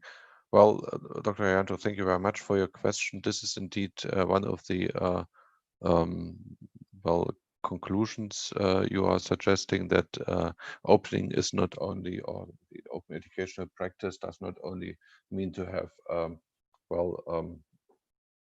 single pieces of digital media which we can share, but as well to open up the process of interacting with those objects. And the opening for me goes along as well with the opportunity for individualizing the educational process. So for example, if we have an open object, we can share this object, and we can have a copy for each of the trainees or learners. This is much more difficult with the physical object, like an engine or so. But if we have a virtual structure, like a virtual type of engine in electrical engineering, for example, then each of the students may use his or her own engine. So we have our smartphones, like I have it here, and I can run it by myself. And the same then applies for using the lab. So I could experiment without too much effort, too much infrastructure. I can experiment at least virtually on my own, and my classmates could do it as well. And so we could then have a new type of educational experience, or we can design a new form of educational experiences by conducting experiments or entering the lab, the virtual lab, in larger groups, even in unlimited size, and even independently of a teacher, because there is less risk that something goes wrong. and there is much more opportunity for training individually. Of course, one of the challenging questions then is there still an opportunity for the teacher to support each learner individually if we leave the class-based structure, or how do we restructure that individualized activity to let it become an experience that can be embedded again into a larger group of educationalists or of learners. This, in conclusion, does mean that I would say yes, of course, opening labs or opening workshops is an opportunity. We have many branches where we have purely digital products. If we talk about media design, if we talk about computer engineering, if we talk about even electrical engineering to some extent, and knowledge in business accounting and so on. So there are many domains which are mainly working with skills in the digital, around digital objects. So there would be interesting opportunities, and pupils would not necessarily have to be surrounded by the physical infrastructure of a classic workshop or a classic enterprise in order to let them do educational activities and to develop skills. And in those cases, opening up is an interesting additional opportunity, which is perhaps more and more taking over the lead in those branches. It's different in other industries, but let me just briefly remember that we have technologies like augmented reality or virtual reality, which as well cover physical infrastructures in a digitized way and allow interactive practices as well here. Then another question or comment comes here from Bendisa Zubawa, who writes, there's a concern that in the future some jobs will be replaced by artificial intelligence, yes, of course, such as bank tellers, hotel employees. How do you think as a vocational educator see this problem? Relief in a pandemic period of physical interaction is critically reduced. It's absolutely true, especially I guess for a economy like the Bali economy. This is a big challenge. And I can tell you that I was just recognizing last night that the number of speeches I gave this year is only about 50% of what I did last year, which is reflecting the number of conferences that did not take place due to the pandemic conditions. So we are affected as well in the education context, even though we can use online technologies much more easily than a physical industry. And additionally, there is the momentum of using artificial intelligence technologies and automated production systems as well in some of the service sectors. I think this is changing the way how we educate a lot. Some aspects we may already understand. Some others are still, I would say, completely invisible. But I'm quite I'm quite optimistic that education and as well the industry will find new ways of providing more futurist approaches here. And I'm not afraid that we won't be able to make a good advantage of that development. And the pandemic will be over in some months or in a year, but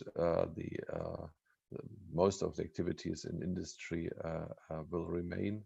However, digital technologies like artificial intelligence and robotic systems do more and more arrive in the different branches and will lead to to reorganize patterns of activity in both education and production.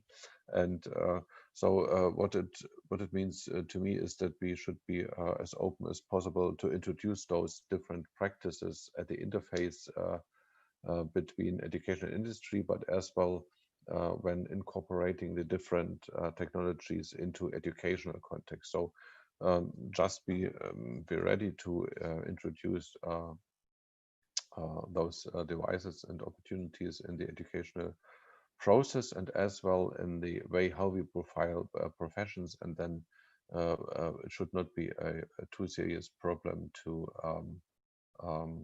well, develop our understanding of professions and useful training activities in the TVET institutes in an appropriate way. Yes, you're writing that OER is very helpful in the context of learning, but during pandemic to support learning, but many branches need hands-on activity. I think that OER can be helpful here to some extent, but of course not fully replace physical activity. I would call for so-called virtual technologies, which have a strong focus on, well, physical moments. Yes. Okay, let me help you to read the question, because the audience is not only in this Zoom but also streaming in YouTube. So in order they know what is the question is, so I will read it and then you will respond the question, sir. So it is easier to understand, especially the audience in YouTube, because if it is in Zoom, they can read it by themselves. So the question from UD, OER is very helpful in learning it during the pandemic. However, many areas of TVET, such as mechanical engineering, requires hands-on practice in field. How can OER handle this during this period? Can you give the examples what is being done in TUD during this pandemic? Yeah. Yes. Thank you, sir. Yeah, thank you for assisting here. That's very helpful. Thank you. Yeah. Indeed, the TUD is a higher education institute, so we have lots of engineers going to be trained, and they are using labs and workshops in order to do their experiments. They are not so much about developing classical skills like a trainee in a vocational program. However, of course, the embedding of the labs is important as well for being able to do experiments and so on. So what is, and this is a challenge at the moment, because only small groups of students or of learners may visit those labs. We have very strict regulations that there must be a distance, and that means that only a smaller number of students at the same time may work in such a lab and could be trained. So there are different ways to cope with that. First is, of course, to open the labs over longer times, a day in several shifts. That's one opportunity, to work in smaller groups. And there's a second opportunity, using digital replacements or digital copies of those labs in order to let those learners to conduct experiments, perhaps not with the same set of physical skills, but with using virtual interfaces, like it was suggested before by Dr. Haryanto in his question. So opening up labs is possible as well, but there is a limitation. And when it comes to technical training in the industry, when you have a large group of trainees who need to acquire a skill in using certain equipment, this is a real challenge at the moment, because for the bigger groups, we don't have a serious replacement. We can, to some extent, use technologies like human-machine interfaces of which we know from gaming industry, which are physical, like a Wii or like those similar technologies. But of course, it needs to allow using your whole body and the hands and to enter machines. And most of that technology is still rather expensive, the real virtual reality technology. Okay, thank you for that question. Okay, so another questions. I think one more question because we have 10 more minutes or maybe 2 questions if it is a short answer for you. So for educational activities, it is from Gede Sunaria. Educational activity is a continued monitored. How do the effective monitoring of digital learning, especially in the full learning, online learning especially, sir? I see the point of that question. It's a very important one. At the moment, education is monitored through the teacher who is, or the professor who is surrounding a group of learners in the phase when education is taking place in the classroom, inside the TVET institute or inside the university. And if it's taking place outside, because it's the afternoon, it's time for homework, or it's it's a self-study phase, then of course students are asked, or pupils and trainees are asked to do this kind of monitoring themselves. In the case of a fully online learning, we don't have this kind of supervision of the teacher so much. However, I would say that of course the teacher has on the one hand those video conferencing channels which we are using more and more often recently, and we have the data which are going to be produced when learners are interacting with the computer-based surroundings. So, for example, if a trainee is entering a virtual workshop, or a trainee is entering a virtual laboratory, then of course there is data going to be collected when this person is entering the workshop, what he or she is doing, to what outcome. And this data, of course, is much more comprehensive than the data collected when the teacher is observing what's happening in class. And we still need to profile the collection of those data in a way that that there is an automated support for the learners and automated immediate feedback. For example, and that's my last comment here. For example, if I'm learning with an APP on my smartphone, the smartphone gives me immediate feedback. Why not combine this type of experience with virtual participation in educational activities provided from my educational institute? And then we have some kind of intelligent assistant to the teacher, more AI-based technology to support the activity of the teacher, even in situations of a virtual separation. Okay. One more question, sir. Actually, from me. Yeah.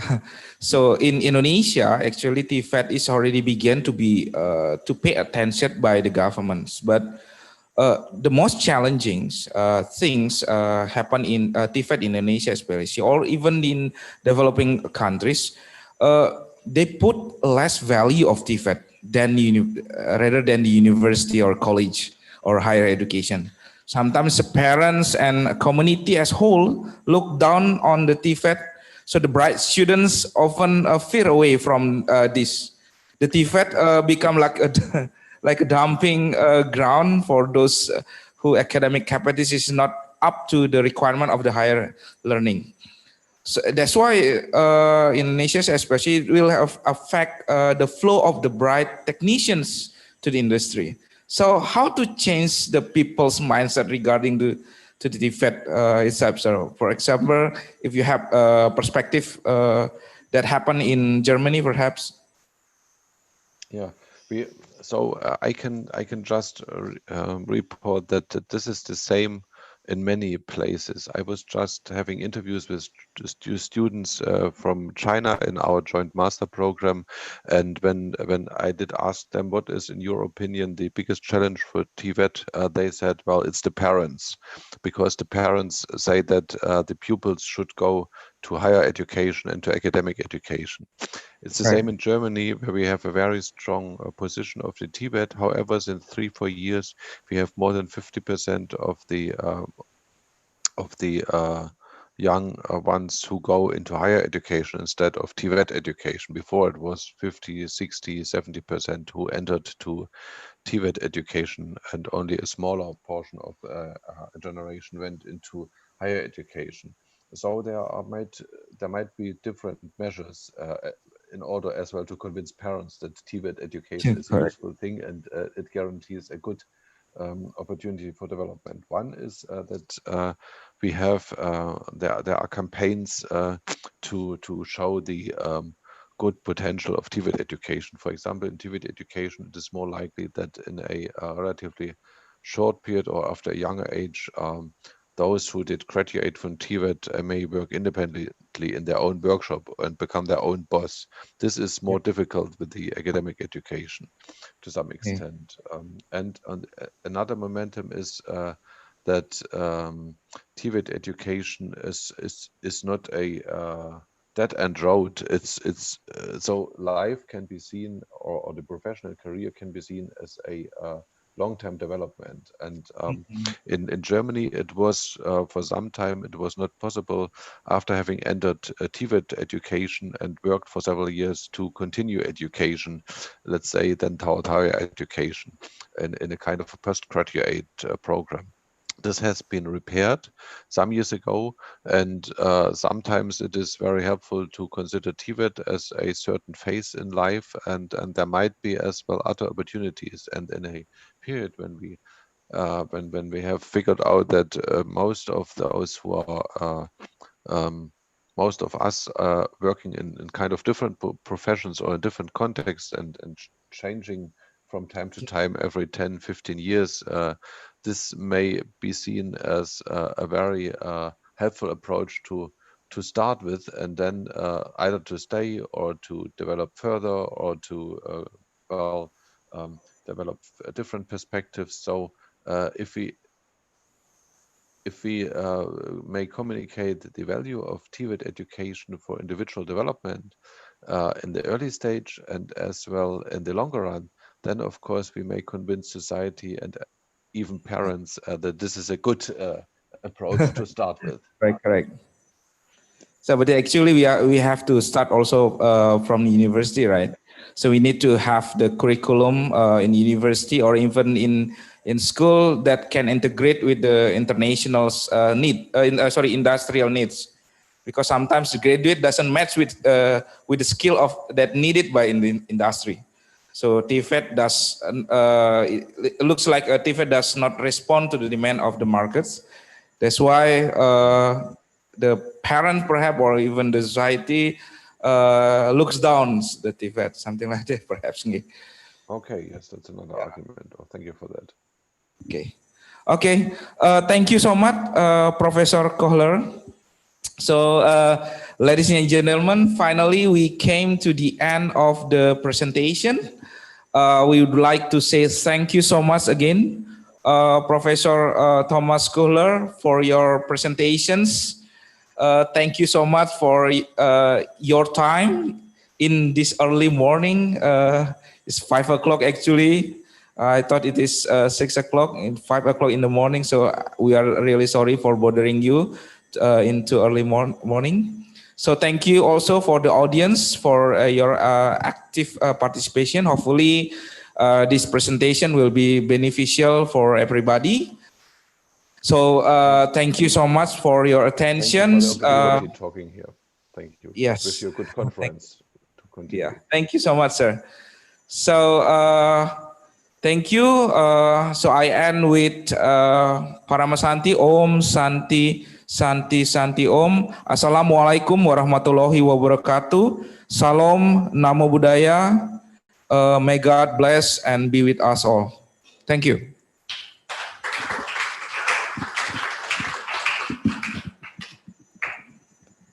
Okay. Once again, I would like to say thank you to Professor Thomas Kohler for the amazing presentation and answers. And also, thank you for the Mr. Dharma Wiguna for moderated the third keynote speaker. Distinguished guests, ladies and gentlemen, that were all the plenary session for today. As a appreciation to our third keynote speakers, we have prepared certificate for the keynote speakers who attend the conference virtually.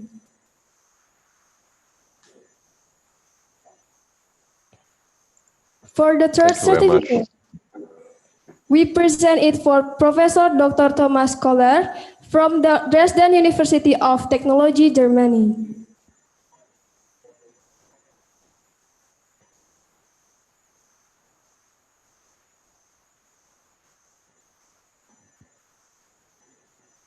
Next is the best paper announcement. The best paper announcement will be delivered by the International Conference on Vocational Education and Technology 2020 Program Committee Chairs to Mr. Madewindu Antarkesima, STMSC PhD. Time is yours.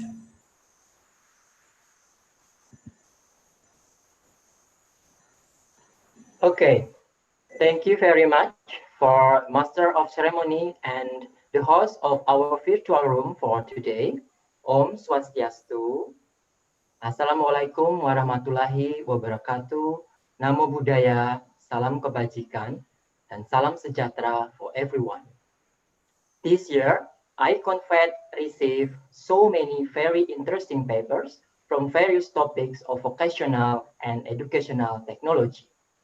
With scientific contribution from the program committee and scientific committee members, the reviewing process at IConVET 2020 this year has been assured in terms of quality and scientific aspects.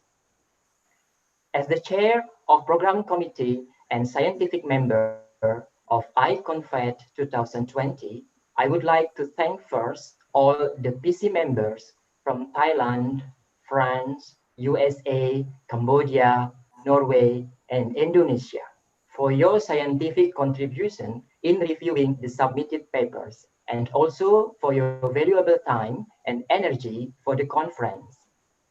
Based on the result of the review process, we confer that the best paper of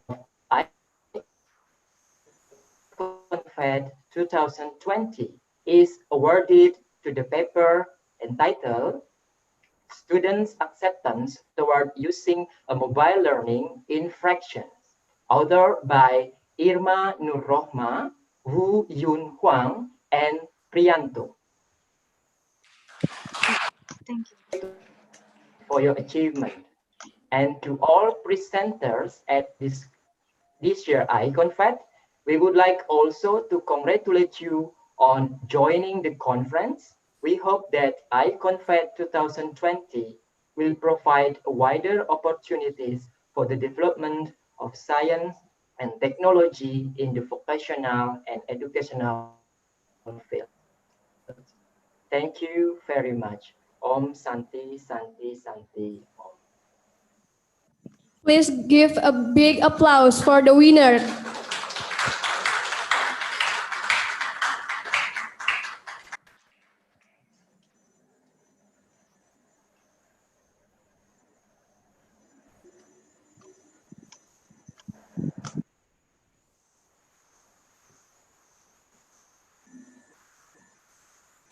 Next, we enter the parallel session.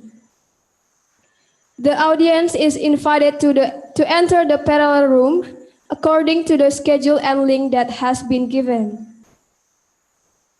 Reminding to all presenters, please change the name writing format before entering each parallel session room with the format room number - your full name. Once again, reminding to all presenters, please change the name writing format before entering each parallel session room with the format room number and your full name.